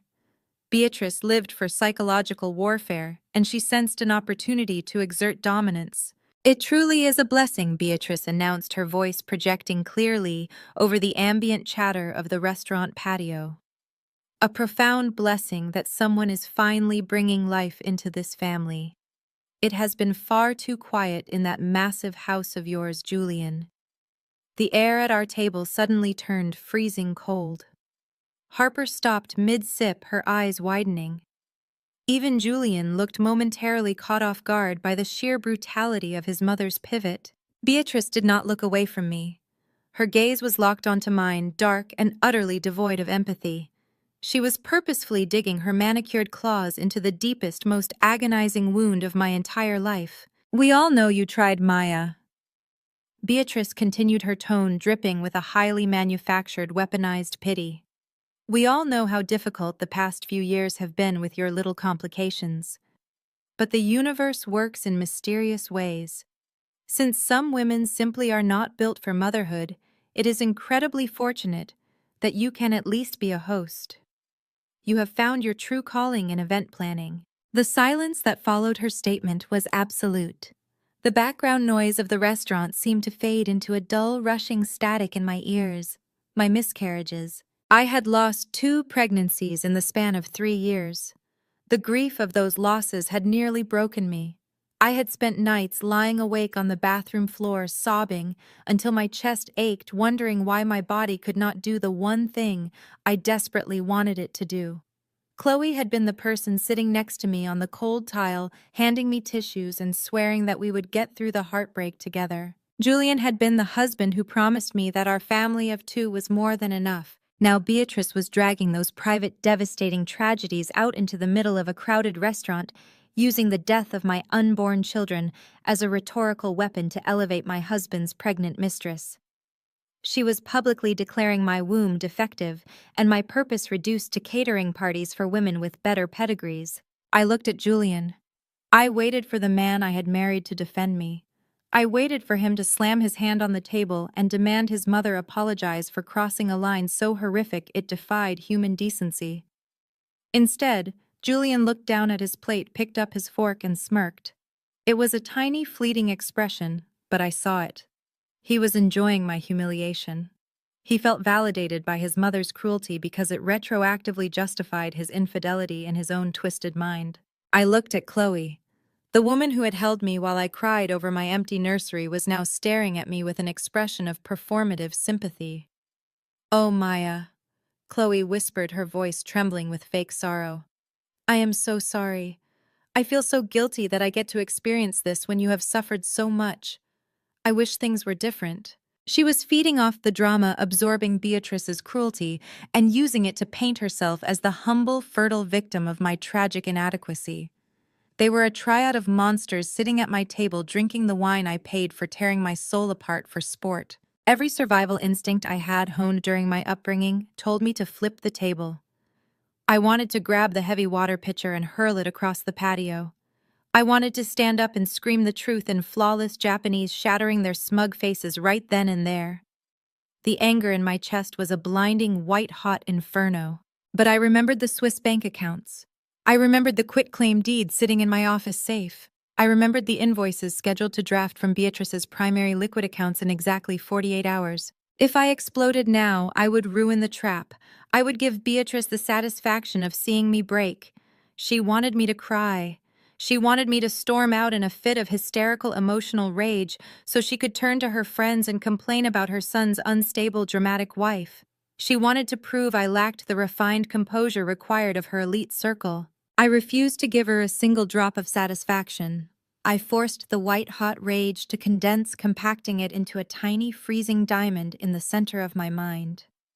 I controlled my breathing. In through the nose, out through the mouth. My facial muscles relaxed. My shoulders dropped. I reached for my coffee cup, my hand perfectly, terrifyingly steady. I took a slow sip, swallowed, and set the cup back down precisely on its saucer. I offered Beatrice a serene, unwavering smile, a smile completely devoid of pain or offense. "You are absolutely right, Beatrice. I said, my voice smooth and melodious, carrying effortlessly across the table. We all have our specific roles to play in this family. I am just grateful I have the financial capacity and the organizational skills to ensure this shower is executed to the exact standard you are accustomed to. It takes a certain kind of woman to manage the heavy lifting behind the scenes. Beatrice's eyes narrowed a fraction of an inch. She was expecting a breakdown, and my absolute composure unsettled her. She could not find a crack in my armor. Indeed, Beatrice replied stiffly, picking up her champagne flute. Let us hope the event goes off without a hitch. Oh, I guarantee it will be an event no one in Atlanta will ever forget, I responded cheerfully. Harper, desperate to break the suffocating tension, loudly changed the subject to a new boutique fitness studio opening in Midtown. Julian returned to anxiously checking his phone, his momentary smirk entirely erased by whatever banking alert he was currently trying to dismiss. Chloe went back to eating her eggs, looking slightly disappointed that she did not get to play the comforting shoulder for a weeping, broken wife. I sat quietly for the remainder of the brunch, watching them eat, watching them laugh, watching them breathe. The pain of Beatrice's comment had not vanished, but it had transformed. It was no longer a wound. It was fuel. Every time Julian checked his phone with a tight jaw, I knew my financial blockades were working. Every time Beatrice bragged about the prominent guests attending the shower, I knew her public execution would be that much more spectacular. Every time Chloe rubbed her stomach with that smug, secretive smile, I knew she was counting on a future that I had already systematically erased. They had weaponized my deepest grief against me. They had used the ghosts of my unborn children to elevate a betrayal so profound it defied logic. In doing so, they completely removed any lingering shred of mercy I might have possessed. I signaled the waiter and smoothly handed him my own corporate card to cover the extravagant brunch bill, knowing Julian's card would decline if he even attempted to offer. Julian did not offer. He let his wife pay for his mistress's meal without batting an eye. As we walked out of the restaurant into the bright afternoon sun, I felt an eerie, absolute peace settle over me. The pressure cooker had reached its maximum threshold, but I was not the one who was going to explode. I had swallowed the humiliation, digested their cruelty, and converted it into pure, unadulterated resolve. The trap was set. The timer was counting down. The final act was approaching with the unstoppable momentum of a freight train, and I was sitting comfortably in the driver's seat. As we waited for the valet to bring our cars around to the front of the French bistro, Harper inserted herself into the conversation with her usual lack of grace. She adjusted her designer sunglasses and beamed at the group, her voice carrying over the noise of the busy Buckhead street. "You really are just incredible," Maya Harper announced, placing a hand on my shoulder. "Throwing an event at the Piedmont Elite Country Club is no small feat. Trey told me those minimum catering spends are absolutely brutal. It is so generous of you to pay for this entire shower out of your own pocket. Chloe is beyond blessed to have you footing the bill for her big day." Julian stiffened slightly, clearly uncomfortable with the direct mention of money. Beatrice simply adjusted her silk scarf, her expression reflecting a quiet, entitled satisfaction. She genuinely believed my financial contribution was the least I could do to compensate for my biological failures. Chloe lowered her eyes, performing a perfect picture of humble gratitude. I smiled, letting the warmth reach my eyes, and patted Harper's hand. "It is my absolute pleasure, Harper. We want nothing but the best for this new addition to the family. No expense should be spared when it comes to securing our legacy." Julian let out a tight, nervous chuckle, eager to end the interaction.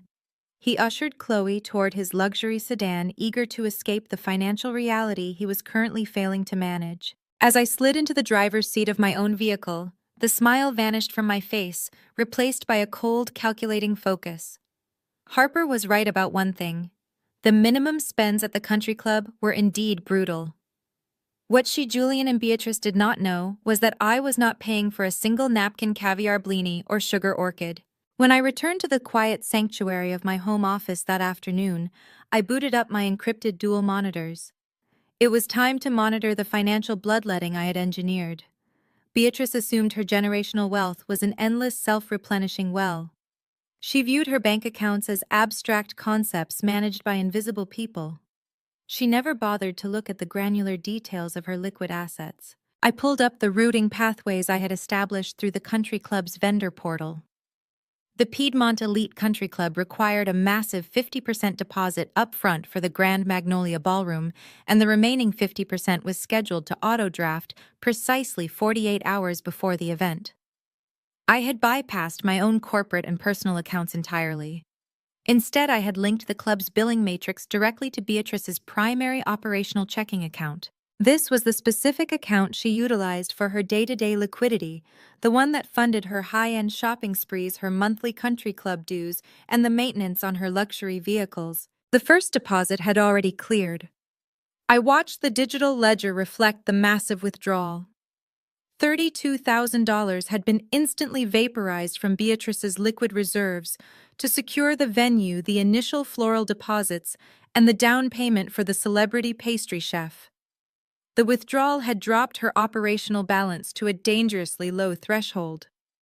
Beatrice was blissfully unaware that she was currently paying for her own grand spectacle. But I did not stop at the country club invoices. A master strategist leaves nothing to chance.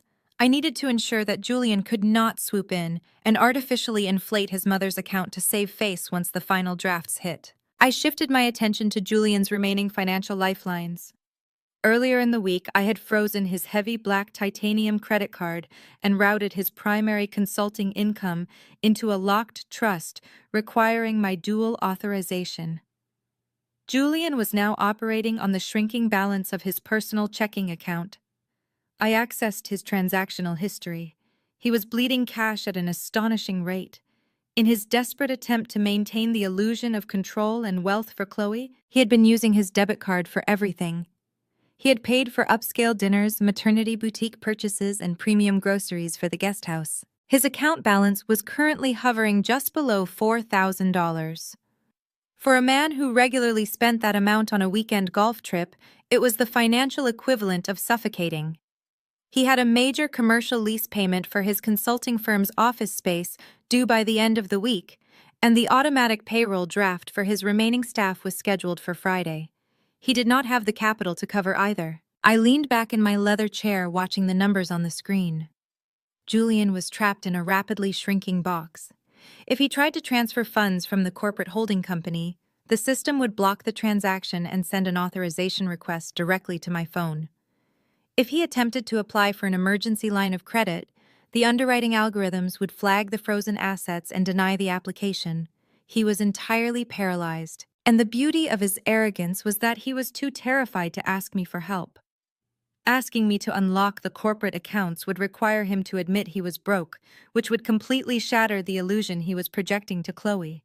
Tuesday morning arrived with a palpable shift in the atmosphere of our home. Julian was a tightly coiled spring. He paced the kitchen while waiting for his coffee to brew, his phone practically glued to his palm. He kept stepping out onto the back patio to make hushed, frantic phone calls.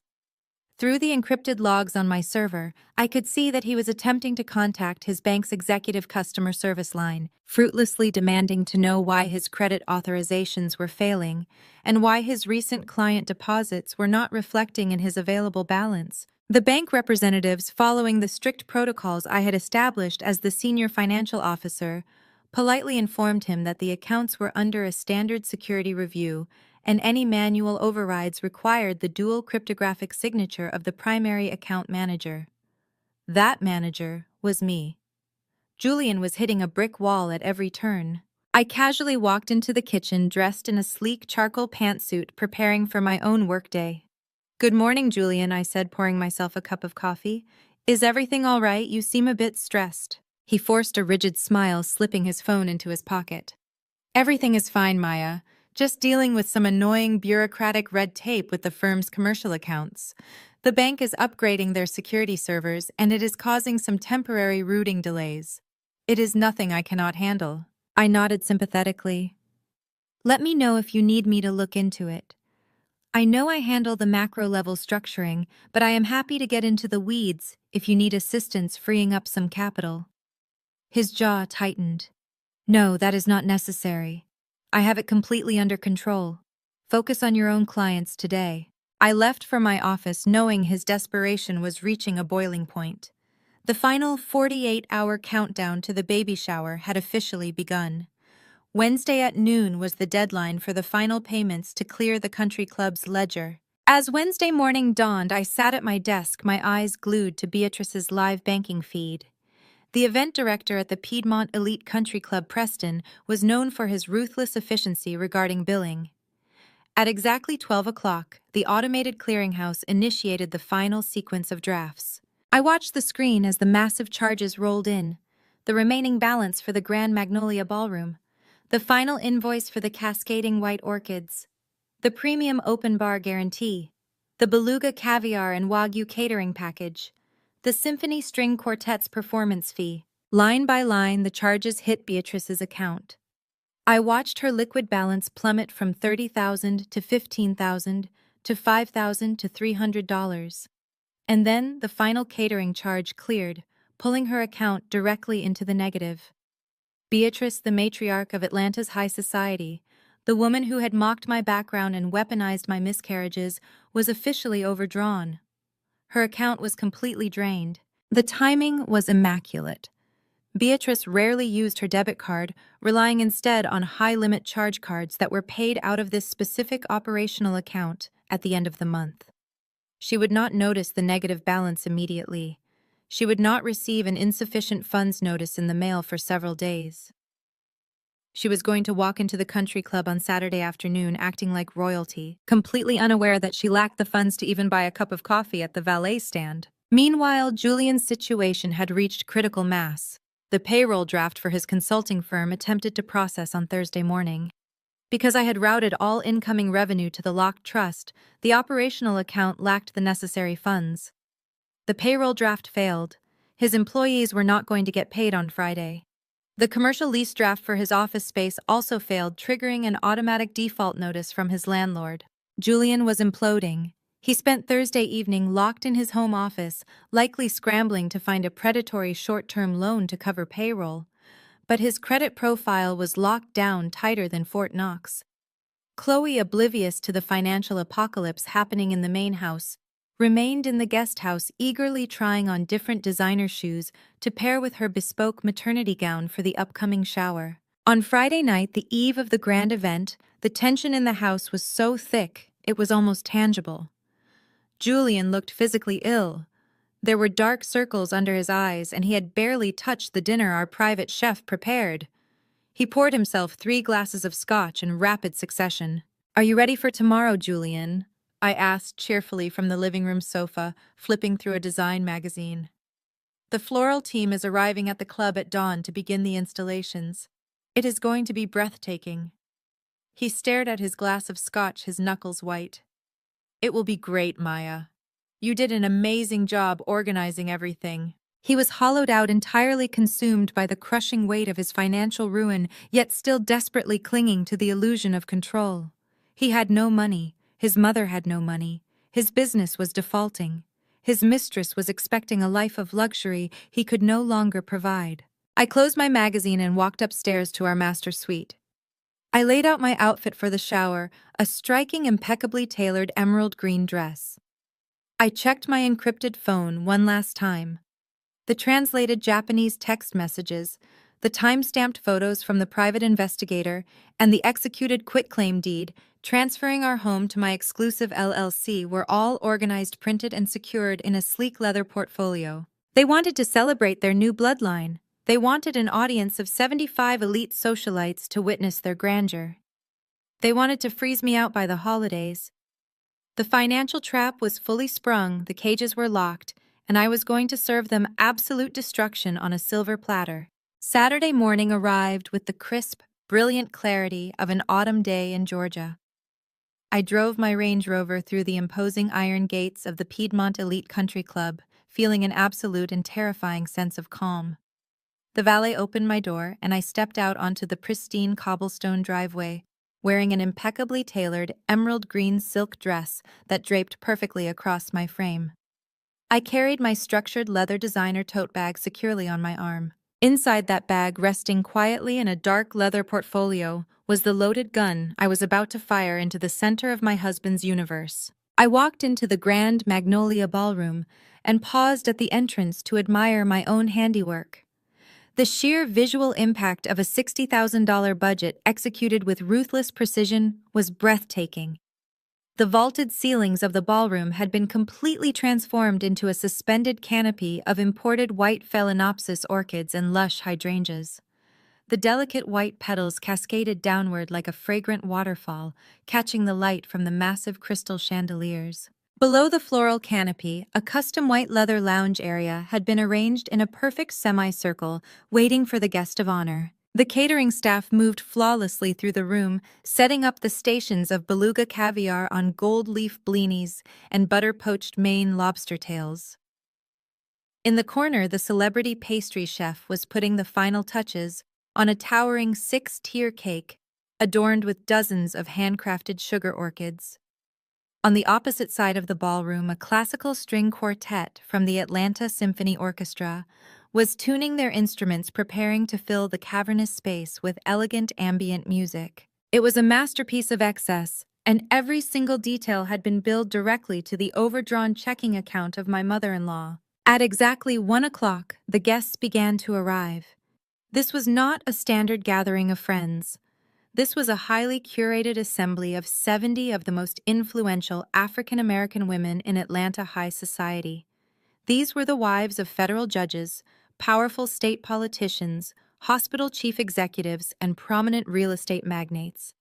They swept into the ballroom wearing couture dresses and dripping in diamonds, their designer heels clicking against the polished marble floors. I stood near the entrance, playing the role of the ultimate gracious hostess. I welcomed each woman by name, smiling warmly as I directed them toward the premium open bar, serving $300 bottles of vintage champagne. Whenever a guest gasped at the sheer opulence of the floral arrangements or the decadence of the menu, I gracefully deflected the compliment. "You simply must thank Beatrice," I told a prominent museum board director as she admired the caviar station. She insisted on sparing absolutely no expense for the celebration. She wanted today to be a true reflection of the family's generosity. I watched the board director glide over to Beatrice to offer her glowing praises. Beatrice was in her absolute element, holding court near the center of the room. She wore a tailored Chanel suit, her vintage pearls resting against her collarbone. She preened under the compliments of her elite peers, absorbing their admiration like oxygen. She nodded graciously, accepting the credit for the lavish display, completely and utterly blind to the fact that her bank accounts were currently sitting in the negative. She felt like a queen ruling over her kingdom, having no idea she was standing on a trapdoor I had unbolted days ago. Julian arrived shortly after the first wave of guests. The contrast between his mother's radiant arrogance and his physical deterioration was striking. He wore a custom-tailored suit, but it looked slightly loose on his frame, as if he had stopped eating. His face was pale, and a light sheen of sweat coated his forehead, despite the perfectly climate-controlled air of the ballroom. He kept pulling his phone out of his pocket, staring at the blank screen with a tight, panicked jaw. He was a man drowning in a desert. His consulting firm was defaulting on its lease, his payroll had bounced, and his personal credit was frozen. He was entirely broke, surrounded by millions of dollars of wealth he could no longer touch. Chloe made her grand entrance 20 minutes later, floating into the room like a tragic heroine who had finally found her salvation. She wore the bespoke maternity gown. Beatrice had helped her select, a flowing creation of white silk that highlighted her growing bump. She moved through the crowd, performing a masterclass in false humility. She cast her eyes downward, pressing a hand to her chest, as the wealthy socialites showered her with expensive gifts wrapped in silver paper and silk ribbons. She genuinely believed she had secured her place in this elite circle. She thought she had stolen my husband, my house, and my social standing, and was now reaping the glamorous rewards. Harper bounded into the room shortly after, her loud voice piercing the sophisticated hum of the string quartet. She immediately began snapping photos on her phone, loudly declaring to anyone who would listen that this was the most spectacular event of the decade. She cornered a group of prominent attorneys' wives and proudly proclaimed how amazing her brother-in-law Julian was for being so incredibly supportive of his wife's distressed best friend. I took a slow sip of my sparkling water, watching Julian flinch visibly as Harper loudly broadcasted his supposed generosity to the very women who dictated his mother's social survival. For the next hour, I mingled flawlessly. I ensured every guest had a glass of premium champagne. I directed the waitstaff to circulate the Wagyu beef sliders. I watched the elite women of Atlanta consume the food and drink that had financially ruined my mother-in-law. The atmosphere was thick with old money privilege and the intoxicating scent of expensive perfume and fresh orchids. It was the perfect stage, and the audience was completely captivated. Eventually, the event director signaled the string quartet to soften their music. A hush fell over the Grand Magnolia Ballroom as the waitstaff politely directed the 70 guests to take their seats on the plush white leather lounge chairs arranged beneath the floral ceiling. Chloe was seated in the center, occupying a lavish high-backed chair that looked suspiciously like a throne. Julian stood rigidly near the back wall, his hands shoved deep into his pockets, his eyes darting toward the exit as if calculating how fast he could run. Beatrice stepped forward, moving to the center of the room. A server handed her a sleek silver microphone and a fresh glass of vintage champagne. She adjusted her posture, standing tall and authoritative, projecting the image of a seasoned diplomat. She looked out over the sea of influential women, her peers, her judges, and her audience.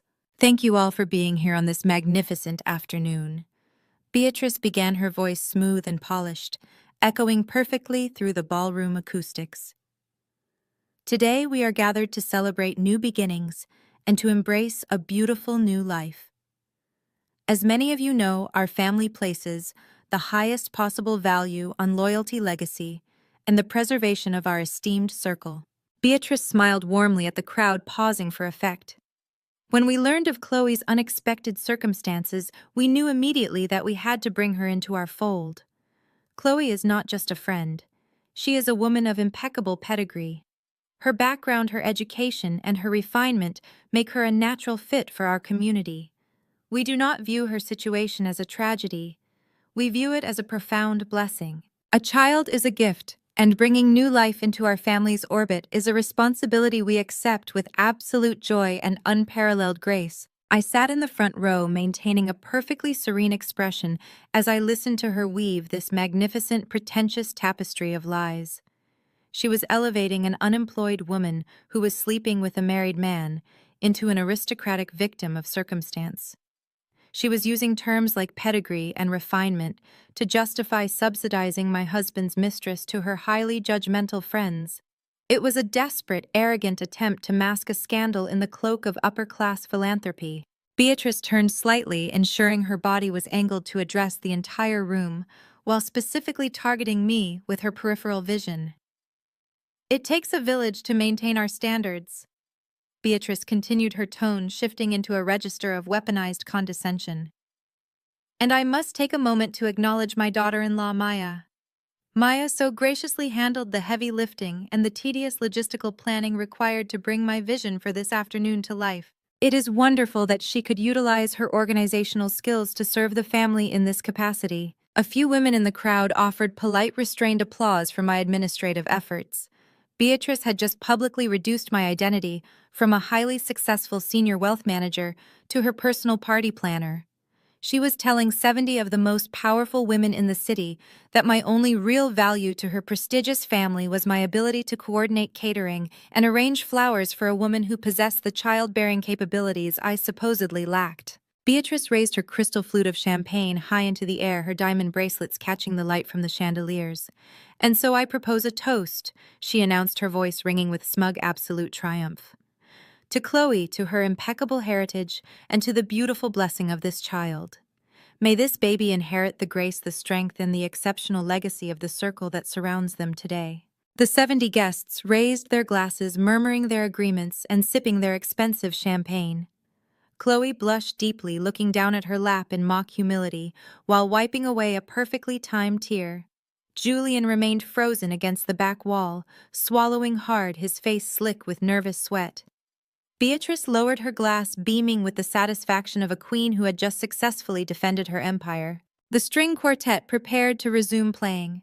The applause began to ripple through the ballroom, echoing off the vaulted ceilings. I placed my glass of sparkling water down on the small table beside my chair. I picked up my designer tote bag and unclasped the gold hardware, slipping my hand inside to grasp the cool, smooth leather of my document portfolio. I stood up. I smoothed the front of my emerald green silk dress, ensuring there was not a single wrinkle in the fabric.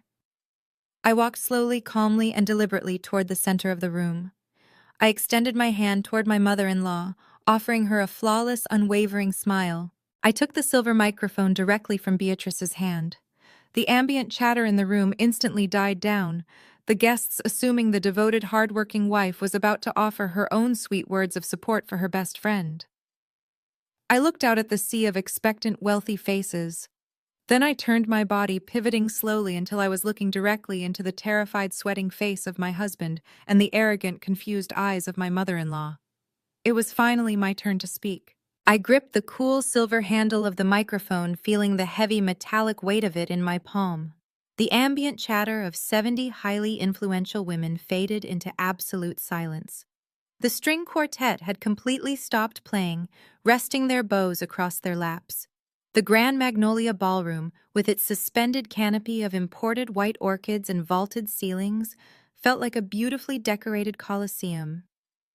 Every single eye in the room was fixed directly on me, expecting a heartfelt, tearful declaration of sisterly love and devoted friendship. I looked at the three people who had engineered my destruction.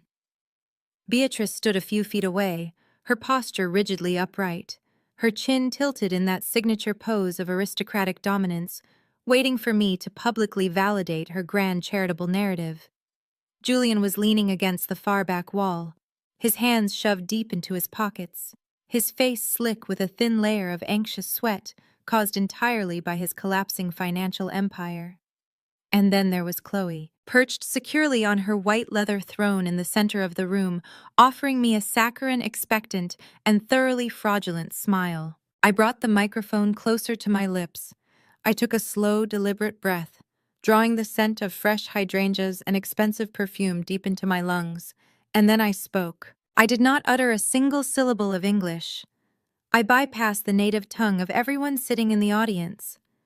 I reached deep into the 4 years I had spent studying in Kyoto, pulling up the precise, highly formalized, and impeccably polite Japanese dialect reserved for addressing treacherous enemies in high society. My voice projected through the state-of-the-art sound system, ringing with a crisp, melodious, and absolutely terrifying clarity. I began with my husband. Keeping my expression perfectly serene, I raised my glass of sparkling water toward the back of the room. I spoke in flawless, unaccented Japanese, my pronunciation razor-sharp. I offered a grand, formal toast to the man leaning against the wall. I praised the husband who sat at my dining room table, drank the wine I poured, and casually confessed his infidelity to his mother right in front of my face.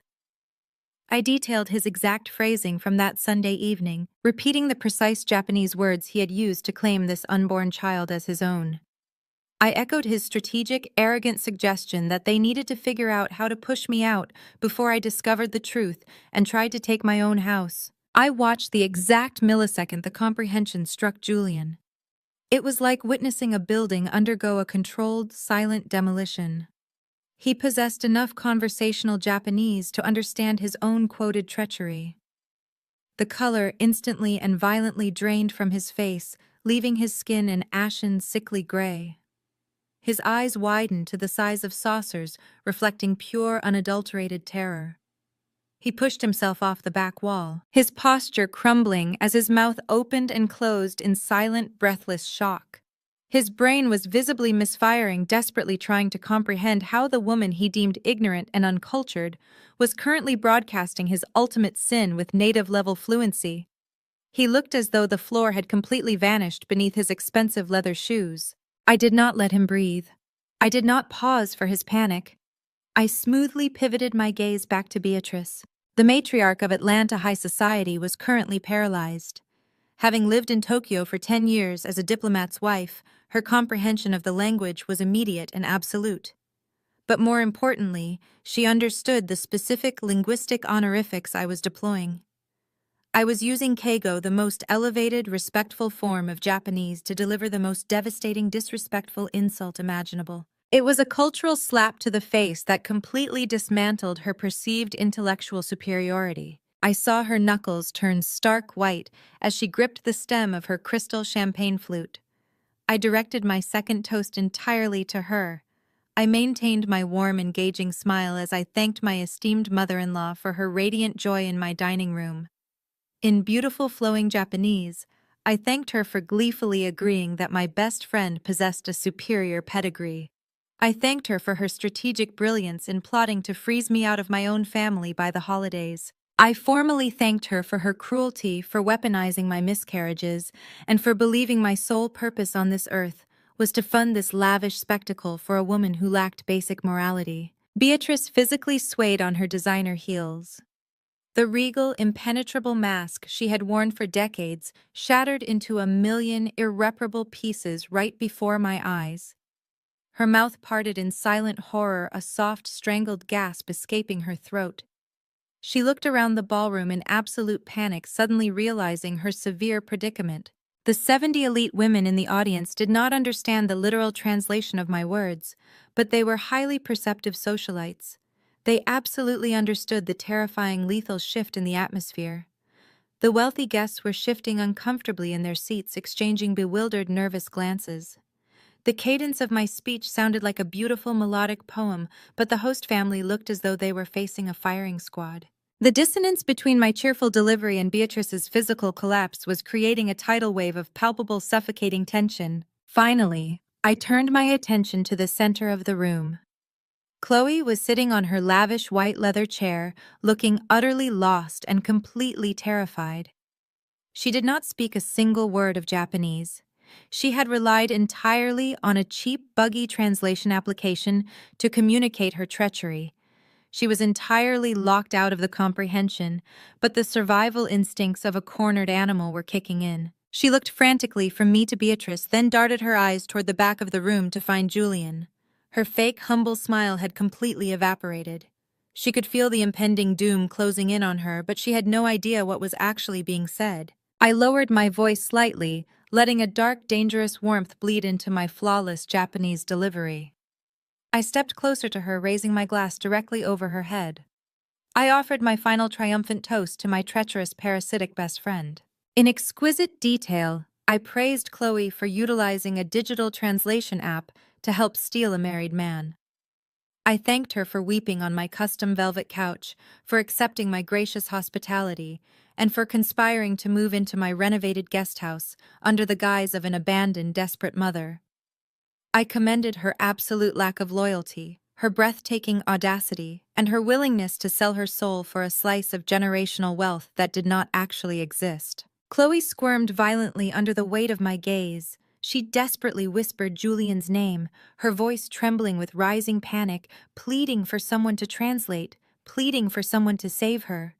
But Julian was hyperventilating against the back wall, clutching his chest, completely incapable of coming to her rescue. Beatrice looked as though she might actually faint, her breath coming in short, erratic, terrified gasps, as she realized her social empire was currently burning to the ground. I stood in the center of the Grand Magnolia Ballroom, bathed in the brilliant light of the crystal chandeliers, completely untouched by the destruction I was actively causing. I held the silence, lowering the microphone just an inch. I let the incomprehensible, heavy Japanese words hang suspended in the crisp air. I allowed the sheer, terrifying weight of my fluency to crush the last remaining ounces of their arrogance, watching their entire reality shatter into dust. I lowered the silver microphone just an inch, letting the heavy, suffocating silence stretch across the Grand Magnolia Ballroom. The 70 elite women in the audience were exchanging bewildered, frantic glances. They could feel the absolute destruction radiating from my posture, even if they could not decipher the Japanese syllables I had just delivered. I took a slow, calming breath, relishing the sheer, unadulterated power of the moment. Then, I smiled brightly and brought the microphone back to my lips. For those of you who do not speak fluent Japanese, I announced my English crisp, melodic, and carrying effortlessly across the cavernous space. Allow me to provide a brief translation of my toast. A collective gasp rippled through the front row. Several prominent museum board directors leaned forward, their diamond necklaces catching the light as they hung onto my every word. I just raised my glass to my husband Julian, I continued, my voice echoing off the vaulted ceilings. I congratulated him on the child he is expecting with the woman sitting in the center of this room. I also thanked my esteemed mother-in-law Beatrice for actively helping them plot to force me out of my own home so they could move his mistress into my master bedroom by Christmas. The reaction was instantaneous and explosive. 70 of Atlanta's most powerful socially conscious women gasped in unison. A heavy, scandalized murmur swept through the room like a shockwave. Wives of federal judges covered their mouths in horror. Real estate magnates stared at Beatrice with expressions of sheer, unmasked disgust. In their exclusive, highly curated world, infidelity was a quiet, shameful secret to be hidden away. But conspiring with your son to evict your daughter-in-law and openly celebrating the mistress at a country club, that was social suicide. Beatrice let out a strangled, breathless sound. She reached out, gripping the back of a white leather chair to keep her legs from giving way. Her pristine Chanel suit suddenly looked like a tragic costume on a defeated, crumbling woman. I did not give the crowd a chance to recover. I walked purposefully toward the center of the room, my emerald green silk dress flowing elegantly around me. I stopped directly in front of Chloe. She was sinking deep into her lavish white leather chair, her hands trembling as she clutched the fabric of her bespoke maternity gown. I reached into my designer tote bag and pulled out a thick, embossed envelope bearing the official crest of the Piedmont Elite Country Club. I gently dropped it right into Chloe's lap. "That is the final itemized invoice for this spectacular afternoon," I said, my voice projecting clearly for the entire ballroom to hear. $62,415. The beluga caviar, the wagyu beef, the imported white orchids suspended above your head. It is all meticulously accounted for. Chloe stared at the envelope as if it were a venomous snake. She looked up at me, her eyes wide with mounting panic. "Maya, I cannot pay this. You said you were covering the costs." I smiled, a sharp, predatory expression. "I said I was handling the billing, Chloe. And I did. I routed every single one of those exorbitant charges directly to Beatrice's primary operational checking account. The final drafts cleared at exactly noon on Wednesday. I turned my gaze toward Beatrice, who was now hyperventilating, her hand clutching her pearls. The guests nearby actually took a physical step away from her, sensing the impending financial contamination. "I imagine your accountant will be calling you on Monday morning, Beatrice," I announced cheerfully, "because as of right now, your liquid assets are entirely depleted. Your account is massively overdrawn. The checks for your monthly dues at this very country club are going to bounce. You are sitting in a room you can no longer afford, drinking champagne you cannot pay for." The humiliation that washed over Beatrice's face was absolute and total. She looked around the ballroom, making frantic eye contact with the women she had spent decades trying to impress. But there was no sympathy in their eyes. There was only cold, hard judgment. The matriarch had been stripped of her crown, her wealth, and her dignity in a single devastating stroke. She was financially ruined, and everyone in her elite circle now knew it. I left Beatrice to her public execution and walked slowly toward the back of the room. Julian was still pressed against the wall, looking like a man standing on the gallows. His breathing was shallow and erratic. He tried to straighten his posture as I approached, a pathetic, reflexive attempt to assert dominance, but his knees were practically buckling under his tailored suit. I unclasped the sleek leather portfolio I had been carrying and pulled out a stack of crisp, legally binding documents. I stopped inches from his face. "You asked me to handle the liability restructuring for your firm, Julian," I said softly, but the microphone picked up every single syllable. "You wanted to secure the fortress before you cut the rope. Those were the exact words you used in your translated text messages to Chloe." Julian squeezed his eyes shut, a tear of pure, unadulterated terror leaking out and tracking down his pale cheek. I handed him the first document. "The quitclaim deed you signed on Monday morning, transferring our $1.5 million estate into Sterling Heritage Holdings, was perfectly executed. The county clerk stamped it on Tuesday. What you failed to read in the operating agreement is that I am the sole managing member of that LLC with 100% of the irrevocable voting rights. You did not hide the house from me, Julian. You legally signed away your 50% marital equity. I own the house, completely and uncontested. A collective murmur of awe rippled through the audience of wealthy women. They recognized a flawless, ruthless financial checkmate when they saw one. I handed him the second stack of papers. Furthermore, as the senior financial officer of your consulting firm, I initiated a total asset freeze. Your heavy black titanium credit card was deactivated days ago. Your primary client retainers and your operational revenue streams are currently routed into a locked fidelity trust. I hold the master cryptographic keys. You cannot access a single dollar without my dual authorization, which you will never receive. Julian's mouth opened, a pathetic dry croak escaping his lips. Maya, please. You are destroying my business. Your business is already destroyed, I corrected him, my voice devoid of any mercy or warmth. The commercial lease payment on your office space defaulted yesterday. Your payroll drafted this morning and it bounced. Your employees are not getting paid. You are completely, unequivocally broke. And because your firm's operational credit line is legally collateralized against the business loans I just called in, I am seizing the remaining corporate assets by the end of the business day. I stepped back, ensuring the entire room had a clear view of the broken, impoverished man leaning against the wall. You have exactly 24 hours to pack your bags and vacate my guest house, I announced, my voice ringing with finality. Both of you. By tomorrow afternoon, the security team will be changing the gate codes and locking down the perimeter. If either of you sets foot on my property after that deadline, you will be arrested for criminal trespassing. The Grand Magnolia Ballroom descended into absolute magnificent chaos. Harper, who had been standing near the catering station, let out a loud, dramatic shriek, finally comprehending the sheer scale of the deception and her own inadvertent role in exposing it. Several of Beatrice's supposed closest friends immediately turned their backs on her, marching briskly toward the exit to avoid being associated with the exploding scandal. The string quartet began hastily packing up their instruments, eager to flee the destruction. In the center of the room, the reality of the situation finally crashed down on Chloe. She looked at the $60,000 invoice in her lap, then looked at Julian, who was sliding down the wall, burying his face in his hands. The illusion of the wealthy, protective venture capitalist had vanished. She was not securing a future of generational wealth and country club luncheons. She was tied to a bankrupt homeless fraud who could not even afford to pay his own employees. Julian, Chloe screamed, her voice cracking with furious, unmasked panic. She stood up from her white leather chair, the bespoke maternity gown suddenly looking absurd on her trembling frame. Tell me she is lying.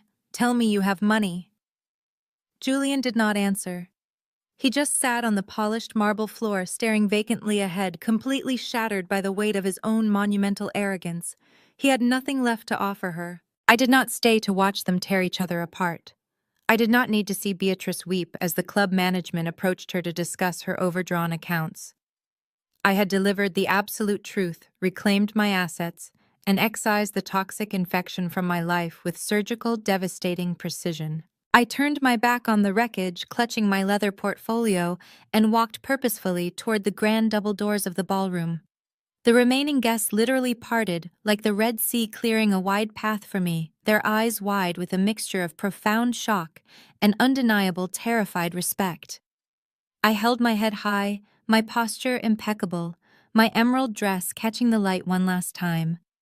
I walked out of the Piedmont Elite Country Club into the crisp, bright autumn afternoon, breathing in the sweet, intoxicating air of total and absolute victory. I drove home from the Piedmont Elite Country Club with the windows rolled down, the crisp autumn air whipping through the cabin of my Range Rover. When I pulled into the sweeping driveway of my estate, the silence that greeted me was not lonely or isolating. It was the exquisite, unburdened silence of absolute sovereignty. I had surgically excised the cancer from my life, and my home was finally my own again. True to the deadline I had issued in front of Atlanta's highest society, the guest house was already showing signs of a panicked, chaotic evacuation. I had my private security team arrive the following afternoon. The heavily armed professional contractors stood on the manicured lawn with their arms crossed, their expressions completely impassive, while Julian and Chloe frantically stuffed their belongings into trash bags and whatever designer suitcases they had not yet pawned. I watched the entire pathetic display from the second-floor balcony of the main house, sipping a cup of dark roast coffee. Julian tried to approach the main house, once his face red and slick with nervous sweat, holding his phone up as if to beg for a temporary financial reprieve or a moment of my time. The lead security officer simply raised a gloved hand and pointed him firmly back toward the driveway. They peeled out of my heavy iron gates in Chloe's compact car because Julian's luxury-leased SUV was scheduled for an aggressive repossession by Tuesday morning. By Wednesday, Julian's prestigious consulting firm was a certified graveyard. The blocked payroll draft I had orchestrated triggered an immediate mass exodus. His top analysts and project managers walked out, unwilling to work for a CEO whose accounts were bouncing. The commercial landlord locked the heavy glass doors of his downtown office space, placing a bright yellow default and eviction notice right over the frosted corporate logo. Without my financial architecture holding his fragile operation together, the company dissolved into total bankruptcy in less than 14 days. He had absolutely zero capital to hire a competent defense attorney, leaving my ruthless legal team to steamroll him in the divorce proceedings. He signed the final settlement papers from the lobby of a budget motel on the outskirts of the city, stripping himself of his 50% equity and any remaining shreds of his dignity. Beatrice faced a demise that was arguably far more agonizing for her than absolute poverty. She faced total irredeemable social exile.